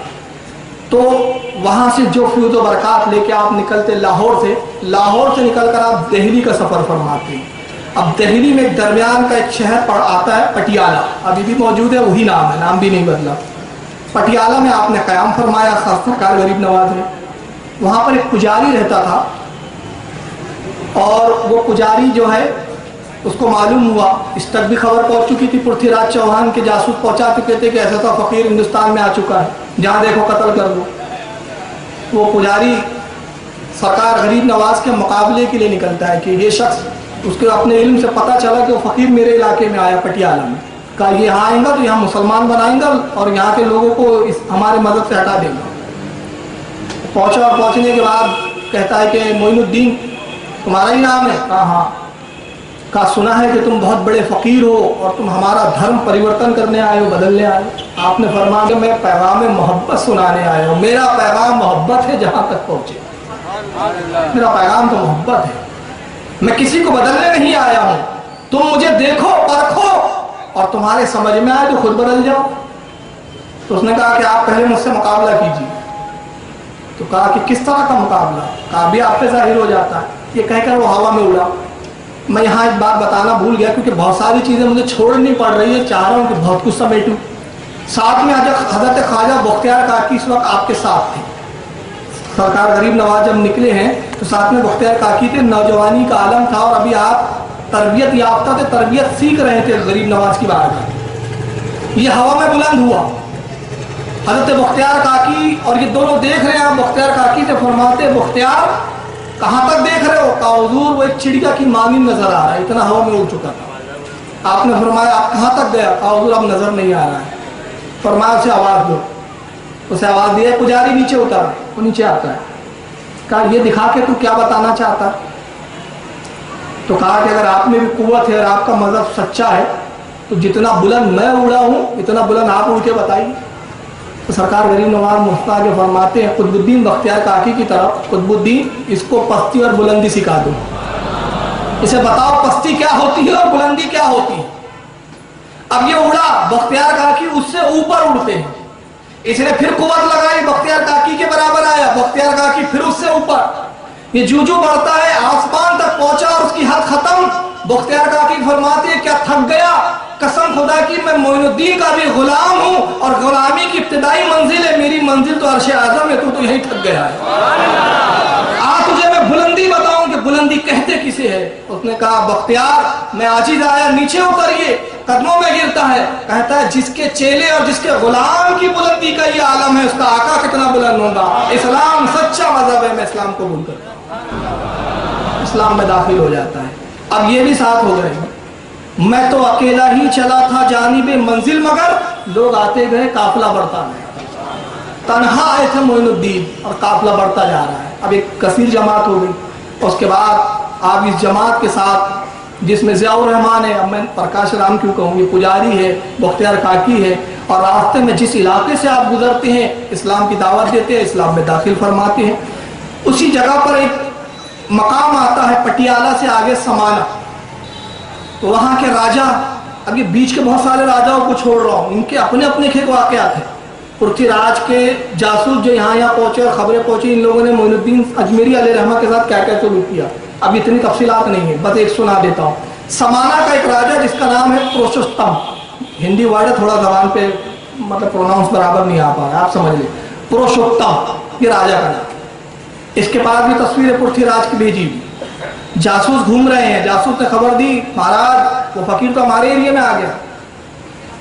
کہا میں نے سنا ہے کہ پرکاش رام نے اسلام قبول کر لیا. وہ پٹیالہ کا پجاری بھی اسلام میں داخل ہو گیا. بڑے بڑے لوگ, ہمارے بڑے بڑے بہن, جو اس کے قریب جاتا ہے اس کے مذہب کو اختیار کر لیتا ہے. اس سے اتنا تو اندازہ ہو گیا کہ اس سے مقابلہ کرنا اتنا آسان نہیں ہے, لہذا اس کے لیے کوئی دوسری تدبیر سوچنی پڑے گی. صرف اس پہ نگرانی رکھو. آپ سمانا کی سرحد کے کنارے, شہر میں داخل نہیں ہوئے, کنارے پہ آپ نے قیام فرمایا. یہ پہنچتا ہے پروشوتم مہاراجا وہاں کا سمانا کا. پہنچنے کے بعد کہتا ہے, ہاتھ کو چوما, پیر کو بوسا دیا, کہتا ہے حضور میں تو مہاتما اور سنتوں کا بھکت ہوں, آپ کی بھی بھکتی کرنے آیا ہوں. حضور آپ میرے علاقے میں تشریف لائے, میری عادت ہے, میرا دستور ہے کہ جو بھی میرے علاقے میں آتا ہے میں اس کی خاطر تواضع کرتا ہوں. جو بھی مہاتما آتا ہے مجھے شرم آتی ہے کہ آپ میرے علاقے میں کھانا اپنا کھاتے ہیں, لہذا آج سے آپ میرے محل چلیے, قیام کیجئے, کھانا میرا کھائیے, میری شوبہ بڑھائیے. آپ نے فرمایا ہم فقیر محلوں میں قیام نہیں کرتے, ہم اللہ کے اس شامیانے کے نیچے ہی سکون میسر ہمیں آتا ہے.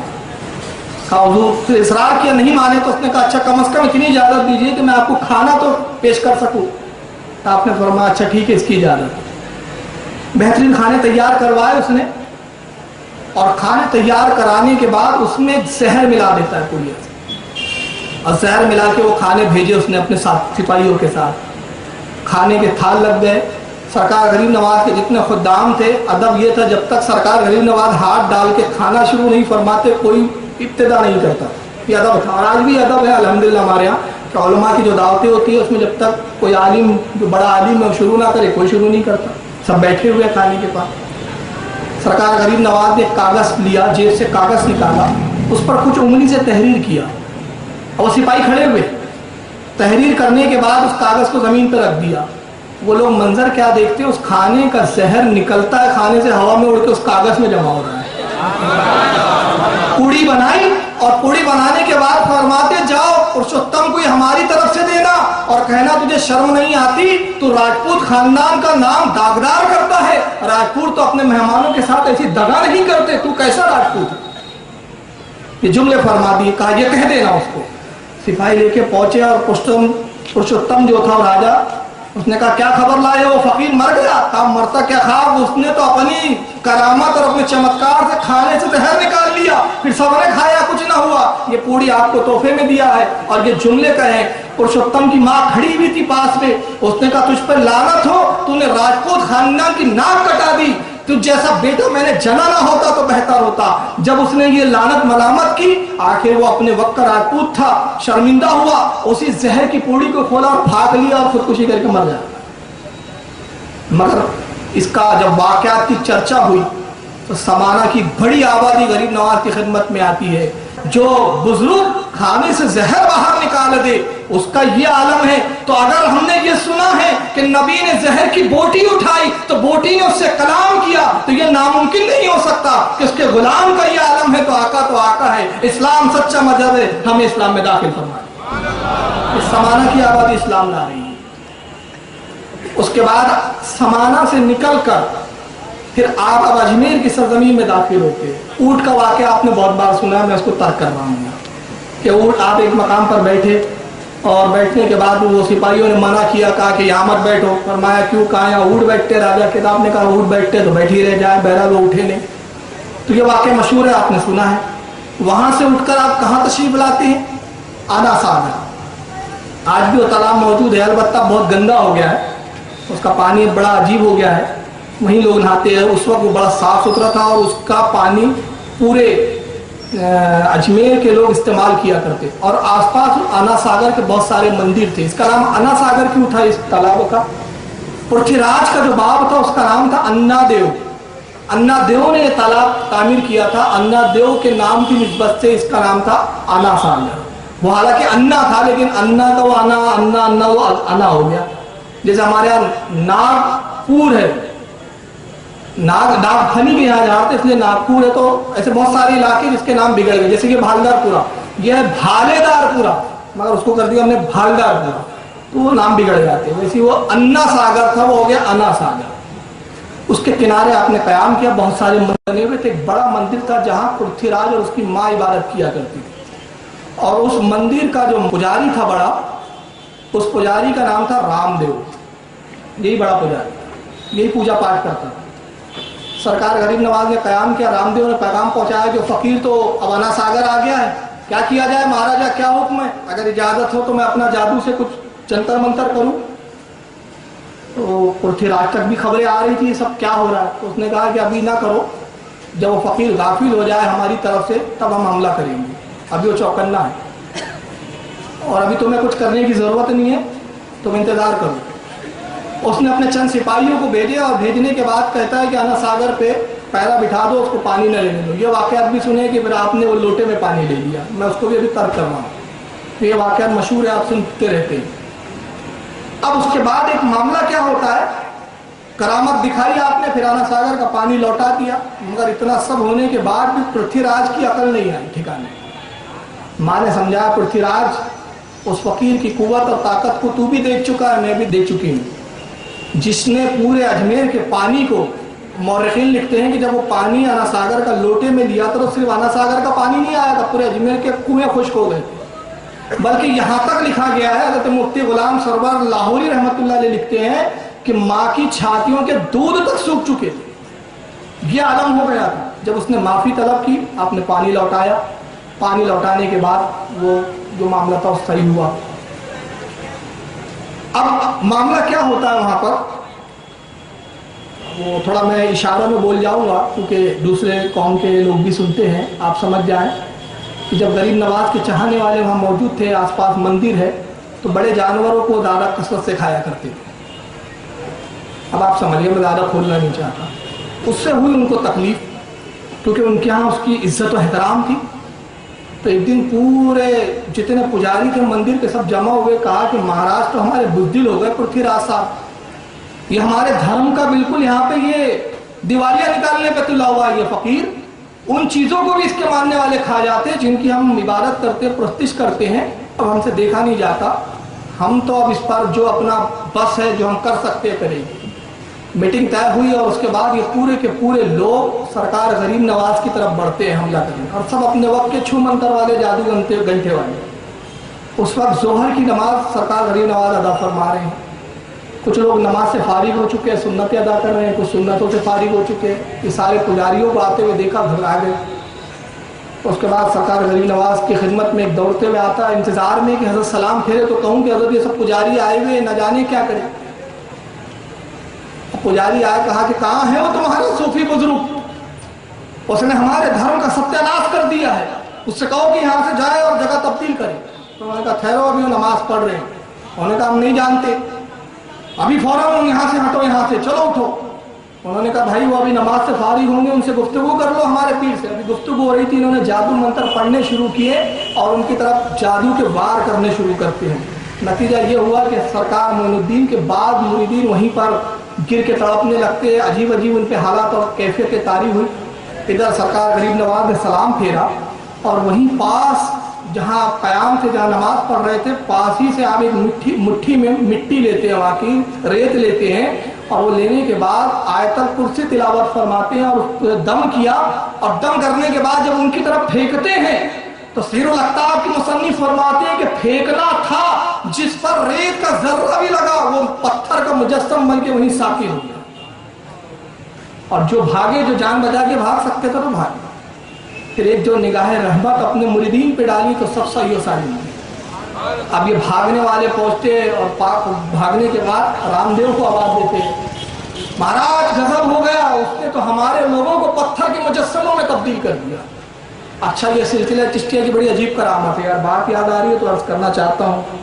چٹھی آ رہی ہے کہ وقت کی پابندی، کیونکہ پرمیشن کا بھی معاملہ ہے ہمارے یہاں. بس 15 منٹ میں بولوں گا، انشاءاللہ پھر کل دیکھیں گے. بہرحال بات یاد آ رہی ہے. سلسلہ چشتی کے ایک بزرگ ہے مخدوم اشرف جہانگیر سمنانی، نام تو سنا ہے آپ نے، کچوچا کے بزرگ ہے، اپنے وقت کے غوث عالم ہے. مخدوم اشرف جہانگیر سمنانی علیہ رحمہ ایک مرتبہ تشریف لے جا رہے ہیں، ساتھ میں آپ کا خادم ہے، اور راستے میں ایک سنتراش مورتی بنا رہا ہے، اور بڑی خوبصورت مورتی تراشا ہے اس نے پتھر. مرید تو مرید تھے، عشق پہ زور نہیں غالب، یہ وہ آتش ہے جو لگائے نہ لگے، جو بجھائے نہ بجھے. مورتی سے عشق ہو گیا ان صاحب کو، مرید صاحب کو، اور عشق ہوا تو اس مورتی کو دیکھنے کھڑے ہو گئے. مخدوم اشرف تو آگے بڑھ گئے، یہ مگن ہے اور مورتی کو بھولے جا رہے ہیں. سرکار مخدوم اشرف سمنانی رحمۃ اللہ تعالیٰ علیہ اپنے خانقاہ میں تشریف لائے. فرمایا وہ مرید کہاں رہ گیا؟ لوگوں نے کہا حضور آپ کے ساتھ تھا. فرمایا دیکھو کیا کر رہا ہے کمبا. مرید دوڑے، دیکھا تو یہ صاحب محو حیرت اور اس مورتی کو بھولے جا رہے ہیں، بس دنیا مافیا سب بھول چکی. ہلایا ڈلایا، ارے چل پیر و مرشد بلا رہے ہیں، اس کو نہ ہوش نہ ٹھکانا، ہل رہا ہے، بولتا کچھ نہیں. مرید آئے، کہا حضور وہ تو عجیب پتھر کا مجسم بن کے کھڑا ہوا ہے. ہوش و حواس جاتے رہے. اس مورتی کی جو سنتراش بنا رہا ہے اس کی عشق میں مبتلا ہو گیا. حضرت تشریف لاتے اس کے سینے پہ ہاتھ رکھا تو جیسے ہوش میں آیا. حضور کیا کر رہے ہو؟ کہا حضور کھڑا ہوں، سے دیکھا محبت ہے اس سے. کہا حضور محبت تو ہے، آپ سے کیا چھپانا ہے، آپ تو دلوں کے بھید اور دلوں کے حالات جانتے. کہا حقیقی محبت ہے؟ کہا حضور حقیقی محبت ہے. رکھنا چاہوں گے؟ ہاں حضور رکھنا چاہوں گا. جب مرید نے خواہش ظاہر کی، مخدوم اشرف سمنانی ہاتھ پھراتے اور وہ مورتی میں جان پڑتی اور ایک حسین و جمیل عورت میں تبدیل ہو جاتی. ہاتھ پکڑا، آج سے تیرے نکاح میں دیا، چل خانقاہ میں تیرے نکاح کی تقریب کرے. علماء فرماتے اس سے اولادیں ہوئی، مگر اس کی 3 نسل تک اولادوں کا یہ حال رہا کہ ناخن پتھر کے رہتے، باقی پورا جسم انسانوں کا رہتا، تاکہ یہ نشانی رہے کہ یہ اس کی نسل سے ہیں، اس بت کی نسل سے جس کو مخدوم نے اپنی کرامت سے عورت میں تبدیل کیا ہے.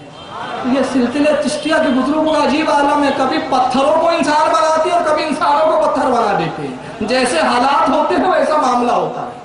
یہاں غریب نواز ان پتھروں کو، ان انسانوں کو پتھر میں تبدیل کر رہے ہیں، اور وہاں مخدوم اشرف پتھر میں جان ڈال کے انسان بنا رہے ہیں. اپنے اپنے وقت کی بات ہے. اس کے بعد رامدیو کے پاس جب دوڑے اور رامدیو کو آواز دی، رامدیو مہاراج بڑا غضب ہو گیا، ایسا ایسا ہو گیا. رامدیو مہاراج آتے ہیں بڑے جلال میں اور منتر لے کے آ رہے ہیں. سرکار غریب نواز نے دیکھا اور دیکھنے کے بعد نگاہ اٹھائی، فرمایا رامدیو ٹھہر جا، اتنا جذباتی نہ ہو، اتنا غصے میں نہ ہو. بڑا نرم لہجہ تھا، ہونٹوں پہ تبسم تھا. رامدیو وہیں ٹھہر گیا. خادم کو آواز دی پانی لاؤ. خادم نے پانی لایا، سرکار غریب نواز نے پانی پیا اور پینے کے بعد جو پیالے میں بچ گیا رامدیو کی طرف بڑھاتے کہتے پہلے پانی پی لے، اس کے بعد پھر جو چائے کرنا. اس نے پانی پیا، جیسے ہی پانی پیا دل کی دنیا بدل چکی تھی. رامدیو قدموں میں گرتا ہے، حضور سب کچھ روشن ہو چکا ہے، اسلام میں داخل کر لیجئے، آپ ہی کا مذہب حق ہے. حضرت اس رامدیو کو اپنی خدمت میں، اپنی غلامی میں قبول فرماتے ہیں اور اس رامدیو کا نام شادی دیو رکھتے ہیں. یہی ہے شادی دیو. میں انا ساگر کا واقعہ پہلے بتا چکا، یہ شادی دیو ہے جس نے پیالے میں پانی لایا تھا. یہ واقعہ بعد کا ہے لیکن چونکہ میں مختصر بتانا تھا وہ پہلے گزر چکا ہے. رامدیو جب داخل ہوا تو یہ بڑے گھبرایا. پرتھی راج چوہان تک خبر پہنچی. اب جادوگر جے پال جوگی کو بلاتا ہے. جے پال سب جا چکے، اب ہی ایک میری امیدوں کا مرکز ہے، کچھ کر. جے پال نے کہا فکر نہ کرو، اس کے لیے، اس فقیر کے لیے تو میرے شاگرد ہی کافی ہے. چنانچہ اپنے شاگردوں کی فوج کے ساتھ سرکار غریب نواز کی طرف بڑھتا ہے اور ہاتھوں میں اس انداز میں فوج آتی ہے. اس کے جو شاگرد ہیں جے پال جوگی کے، سب کے ہاتھوں میں اسے کی جگہ سانپ بند لگے ہوئے، ٹائڈ بالکل سانپوں کو پکڑے ہوئے. گویا تاریخ اس بات کو پھر دہرا رہی ہے. سرکار غریب نواز کی اگر آپ سیرت دیکھیں تو ایک بار ایسا ذہن میں خیال آیا کہ یار یہ کرامتیں دکھانے کی کیا ضرورت تھی. سرکار غریب نواز کہ وہ بھی واقعات ہیں کہ نگاہ اٹھا دیا تو لوگوں کے دل پلٹ گئے، پھر یہاں کچھ جگہ کرامتیں دکھائی، پھر اسلام میں لایا. اس کا سبب کیا ہے؟ تو میرے ذہن میں یہ آیا کہ انبیاء کے جتنے معجزات ہیں کرامت اس کا ذل ہوتی ہے. حضرت شاہ عبداللہ محدث دہلوی رحمۃ اللہ تعالیٰ علیہ جو اپنے وقت کے محدث ہیں، اپنی کتاب فتح الغیب جو سرکار غوث اعظم کی کتاب ہے اس کی فارسی زبان میں شرح کی، فتح الغیب میں فرماتے ہیں کہ ولایت معجزے کا ذل ہوتا ہے. ذل کہتے ہیں سائے کو، معجزہ اصل ہے اور جو ولایت ہے، جو کرامت ہے اس کا سایہ ہے. اور سایہ کب ہوں گا؟ جب وجود ہوں گا. ہمارا سایہ کب ہوں گا؟ جب ہمارا وجود ہوں گا. تو جب وجودوں کا انکار ہوتا ہے، معجزہ وجود ہے، لوگوں جب معجزے میں شکوک کرتے ہیں، ولی کرامت دکھاتے ہیں اور دکھا کے بتاتے ہیں کہ جب ہم نبی کے غلام ہو کر، انبیاء کے خادم ہو کر ہم میں یہ اللہ تعالیٰ نے قوت دی ہے، تو ہمارے نبی ہے اور ہمارے انبیاء کے جو معجزے ہیں اس پر شک نہ لانا ورنہ ایمان سے خارج ہو جائے. تو یہ اولیاء کرامت اس لیے دکھاتے ہیں. چنانچہ وہ رامدیو جب اسلام لاتا ہے، سرکار نے شادی دیو نام فرمایا. جے پال جوگی کو بھیجا جاتا ہے. کثیر فوج جادوگروں کے ساتھ آتا ہے، ہاتھوں میں سانپ ہے. سرکار غریب نواز نے حصار قائم کیا. اور حصار کیا ہوتی ہے میں بتا بھی دیتا ہوں، کبھی ایسا موقع آ جائے تو آپ اس پہ عمل کیجئے گا، انشاءاللہ فائدہ ہوگا. آپ کسی ایسی جگہ چلے جائیں ویرانے میں، جنگل میں پھنس گئے، خوف ہے، ڈر ہے. ہمارے مشائخ اور صوفیہ نے ایک وظیفہ دیا ہے کہ 3 مرتبہ سورہ اخلاص قل هو اللہ احد پڑھ کر انگلی سے ایک دائرہ بنا لے اور اس دائرے کے بیچ میں خود قیام کرے، بیٹھ جائے تو انشاءاللہ کوئی بھی بلا مصیبت اس کی طرف نہیں آئے. تو جو دائرہ بنا جاتا ہے اس کو حصار قائم کرنا کہتے ہیں، حصار بنانا کہتے ہیں. ایسا موقع ہے کہ آپ ایسا کر دیا تھا. اور یہ انبیاء کی سنت ہے. اب کن کن نبی کی سنت ہے وہ بتاؤں گا تو وقت رکھ جائے گا. غریب نواز نے بھی حصار قائم کیا. جب سانپ انہوں نے چھوڑے حصار تک آتے اور سب پھر لکڑی کے مانند ہو کے وہیں گر کے ختم ہو گیا. سارے جادوگر جب عزیز آ گئے تو جے پال جوگی ایسا کے قریب آتا ہے. آنے کے بعد کہتا معین الدین میرا چمتکار دیکھو، میرا جادو دیکھو، اور اگر تم میں اس کے مقابلے کی ہمت ہو تو اس کا مقابلہ، اس کے جو ہے توڑ پیدا پیش کریں. جے پال جوگی اٹھا کے بھی واقعہ آپ سن چکے. سرکار نے اپنی کھڑاؤ نکالی. کھڑاؤ نکالنے کے بعد بلند فرمائی. وہ نگاہوں سے اجل ہو گیا جے پال جوگی. اور اس کے بعد لوگوں نے منظر دیکھا کہ وہ کھڑاؤ سر پہ پڑ رہی ہے اور یہ زمین کی طرف آ رہا ہے. اور جو زمین کی طرف آتا ہے کھڑاؤ پڑتی ہے سر پہ اور یہ کہتا جاتا ہے حضور مجھے معاف کر دیجئے، مجھے معاف فرما دیجئے، میں نے جان لیا کہ یہ جادو نہیں، یہ کرامت ہے، اور جس کے پروردگار نے ایسی کرامت جس کو عطا فرمائی ہے اس کا مذہب بھی حق ہے، اس کا رب بھی حق ہے۔ جے پال جوگی بھی اسلام قبول کرتا ہے، سرکار غریب نواز نے اس کا نام عبداللہ رکھا۔ پرتھی راج چوہان کو جب خبر لگتی ہے کہ جے پال بھی اسلام میں داخل ہو گیا، اب بڑا پھل پڑایا، اور اس کے بعد وہ پیغام بھیجتا ہے کہ کل رات تک معین الدین تم میری حکومت کے حدودوں سے نکل جاؤ، ورنہ پھر میں تم پہ فوج بھیجوں گا اور اس کے نقصان کے ذمہ دار تم ہوں گے۔ اب یہ جملہ ہے۔ جب قاصد پہنچتا ہے اور پہنچنے کے بعد اس نے یہ پیغام سنایا غریب نواز کو، تو آپ ایک جملہ فرماتے ہیں پرتھی راج چوہان کو ہم نے گرفتار کیا اور اس کو مسلمانوں کے حوالے کر دیا۔ اب یہ جملہ کہہ دیا، پرتھی راج دوسرے دن تیاری میں لگا ہے، اور رات جب آتی ہے تو غزنی کا بادشاہ شہاب الدین غوری، جو اس سے پہلے بھی ہندوستان پہ حملہ کر چکا تھا، پرتھی راج سے ہار کر بھاگا، اور اس تاک میں ہے کہ موقع ملے تو پرتھی راج سے میں بدلا چکا ہوں۔ خواب میں بشارت ہوتی ہے، غریب نواز خواب میں تشریف لاتے ہیں، شہاب الدین ہندوستان کی حکومت تیرے حوالے ہم نے کر دی ہے، ہندوستان تجھے ہم دعوت دیتے ہیں، آ پرتھی راج پہ حملہ کر اور اس کو گرفتار کر۔ شہاب الدین نے اس سے پہلے غریب نواز کو کبھی نہیں دیکھا تھا، ظاہر سی بات ہے، کہاں خراسان کہاں غزنی، فاصلہ بہت ہے، مگر جب خواب سے بیدار ہوا اپنے وزیروں کو اور اپنے جماعت کے علماء کو بلایا، کہا کل ایک بزرگ کی زیارت ہوئی، بڑا نورانی چہرہ تھا، بڑی شکل و صورت سے بزرگیت ٹپک رہی تھی، مجھے معلوم ہوتا ہے خواب سچا ہے، تم لوگ کیا کہتے ہو؟ انہوں نے کہا بادشاہ سلامت، آپ نے خواب دیکھا ہے تو سچا ہوں گا، اور جب کسی بزرگ کی مدد شامل حال ہو جائے تو کامیابی یقینی ہے، چلیے ہندوستان کی طرف کوچ کیجیے۔ شہاب الدین غوری ہندوستان کی سرزمین میں داخل ہوا، اجمیر میں داخل ہوا، داخل ہونے کے بعد پرتھی راج پہ حملہ کیا، پرتھی راج گرفتار ہوتا ہے، اور گرفتار ہو کے شہاب الدین کے ہاتھوں مارا جاتا ہے۔ اس طرح سرکار غریب نواز کے فیوز و برکات سے ہندوستان میں اسلامی حکومت قائم ہوئی۔ جب جنگ سے فارغ ہوا تو دور قریب سے اذان کی آواز سنی شہاب الدین غوری نے، کہتا تعجب کی بات ہے، میں تو سمجھ رہا تھا ہم کفرستان میں آئے ہیں، یہاں تو سب صرف کفر ہوگا، مگر یہ اذان کی آواز کیسے آ رہی ہے؟ معلوم ہوتا ہے مسلمانوں کی کوئی جماعت قریب ہی ہے، آؤ انہیں تلاش کرو، چلو وہیں پر ہم اپنی نماز ادا کریں گے۔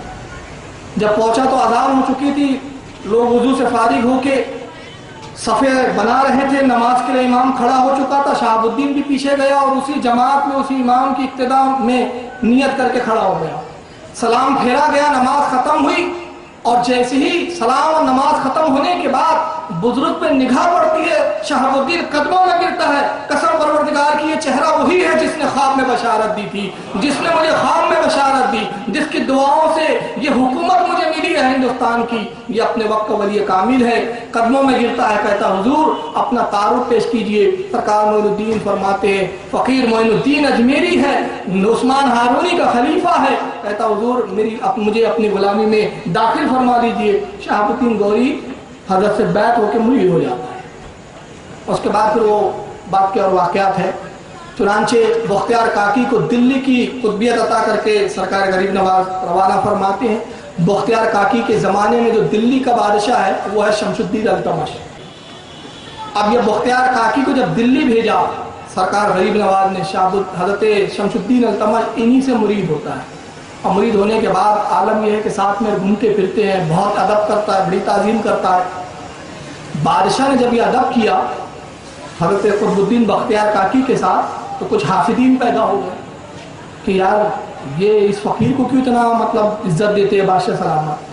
چنانچہ کچھ وزیروں کو خطرہ ہوا کہ کہیں ایسا نہ ہو کہ سلطان شمس الدین التمش اپنے بعد بختیار کاکی کو بادشاہ نہ بنا دیں، اور وہ نہیں چاہتے تھے یہ بادشاہ بنے، حالانکہ ایسا کوئی معاملہ تھا نہیں۔ انہوں نے بہت سارے کان بھرے، لیکن سلطان شمس الدین التمش اپنے پیر کے بارے میں کچھ بھی نہیں سنتا تھا۔ ایک عورت کو انہوں نے تیار کیا، وہ عورت حمل سے ہے، پیٹ اس کا بڑا ہے، آتی ہے دربار میں، قطب الدین موجود ہے اس وقت بختیار کاکی، بھرے دربار میں کہتی ہے بادشاہ مجھے انصاف چاہیے۔ کہا انصاف کیا جائے گا۔ کہا اس شخص نے میرے ساتھ بدکاری کی اور مجھے بچے والی بنا دی، میں چاہتی ہوں کہ اس سے میرا نکاح کرایا جائے، اور اگر وہ نوجوان نکاح کے لیے تیار نہ ہو تو سزا دی جائے۔ کہا کون ہے وہ شخص؟ کہا وہی جو تمہارے بغل میں بیٹھے ہیں بختیار کاکی معاذ اللہ۔ اس نے خواجہ بختیار کاکی پر الزام لگایا۔ جب حضرت بختیار کاکی نے جیسی اس کی بات سنی گھبرا گیا، پسینے پسینے ہو گئے، شرمندہ ہو گئے۔ کہا بدبخت یہ کیا کہتی ہے، تو جھوٹ کہتی ہے۔ کہا میرے پاس گواہ ہے، جھوٹے گواہ بھی کھڑے کر دیے اس نے۔ حضرت بڑے پریشان ہوئے۔ اسی دربار میں آپ جس سمت میں اجمیر تھا، دلی سے اجمیر کی طرف رخ کرتے ہیں اور سرکار غریب نواز کی طرف لو لگا کے کرتے ہیں، پیر و مرشد میری امداد فرمائیے۔ جملے زبان سے نکلے، دل میں کہا تھا، دیکھتے کہ پاس خواجہ معین الدین اجمیری کھڑے ہوئے۔ بختیار کیوں یاد کیا؟ حضور مجھ پر بڑی آفت ٹوٹی ہے۔ فرمایا ہمارے ہوتے ہوئے کوئی خوف کی ضرورت نہیں، تیرا پیر ابھی زندہ ہے۔ قریب پہنچے اور بدکار عورت جھوٹ کہتی ہے۔ کہا میں جھوٹ نہیں کہتی۔ آپ نے کہا بھی ظاہر ہو جاتا ہے۔ آپ نے اپنی انگلی لی، پیٹ کی طرف اشارہ کرتے ہیں اور اس پیٹ کے بچے سے مخاطب ہو کے فرماتے ہیں بچے بتا تیرا باپ کون ہے۔ پیٹ سے شکم سے آواز آتی ہے میری ماں جھوٹی ہے، جھوٹ کہتی ہے۔ بختیار کاکی نے اسے دیکھا بھی نہیں ہے میری ماں کو، فلاں شخص نے بدکاری کی، میں اس کا نتیجہ ہوں۔ بادشاہ نے اس عورت کو بھی قتل کیا اور اس کے جو ہوا خواہ تھے اس کو بھی قتل کر دیا۔ یہ سرکار غریب نواز کی اتنی کرامات ہے۔ پھر اس کے بعد اور وہ ایک بڑا تفصیل ہے، 97 سال کی عمر میں 97 سال کی عمر ہوئی سرکار غریب نواز کی۔ 6 رجب 633 ہجری کو اجمیر کی سرزمین پر آپ کا وصال ہوتا ہے۔ اور متعدد علماء نے، جس میں شاہ عبدالحق محدث دہلوی جیسا وقت کا عالم، میرات الافرار میں اور سیر الاقطاب، بڑی بڑی کتابوں میں یہ بات تحریر ہے کہ جس دن سرکار غریب نواز کا انتقال ہوا، وقت کے جلیل و قدر مشائخ موجود ہے، وہ دیکھتے ہیں اور وہ سب کا بیان ہے کہ ہم نے سرکار غریب نواز کی پیشانی پر عربی میں ایک تحریر دیکھی، جیسے کسی نے قدرت سے تحریر لکھ دی تھی، اور جو صاف پڑھی جا رہی تھی تحریر یہ تھی، ھذا حبیب اللہ ماتا فی حب اللہ، یہ اللہ کا حبیب ہے، اس کی موت اللہ کی محبت میں ہوئی ہے، یہ اللہ کی محبت میں دنیا سے گیا ہے۔ سرکار بختیار کاکی فرماتے ہیں جس دن میرے پیر و مرشد خواجہ غریب نواز کا وصال ہوا، اس دنوں میں دہلی میں تھا، حضرت نے مجھے دہلی روانہ کر دیا۔ میں نے اسی رات جس دن انتقال ہوا خواب دیکھا کہ اللہ کے نبی صلی اللہ علیہ وسلم صحابہ کی جماعت کے ساتھ تشریف فرما ہے اور آپ ٹہل رہے ہیں، انتظار فرما رہے ہیں۔ میں نے عرض کیا فدا کا ابھی امی یا رسول اللہ، میرے ماں باپ آپ پہ قربان ہو جائے، آقا کس کا انتظار ہے؟ فرمایا تیرے پیر معین الدین کا اجمیر میں انتقال ہو گیا ہے، القریب آنے والا، میں اسی کا انتظار کر رہا ہوں۔ یہ معین الدین اجمیری ہے، ان کا فیض آج بھی جاری ہے، بظاہر وصال فرمایا ہے لیکن آج بھی وہ زندہ ہے، ان کا فیض زندہ ہے، ان کے فیض و برکات زندہ ہے، ان کی تعلیمات زندہ ہے۔ اللہ تعالیٰ سے دعا ہے کہ مالک کائنات سرکار غریب نواز کا ہمیں غلام بنائے رکھے اور قیامت میں ان کی غلامی میں ہمیں قبول فرمائے۔ وما علینا الا البلاغ المبین۔ صلاۃ والسلام کے لیے کھڑے ہو جائیں۔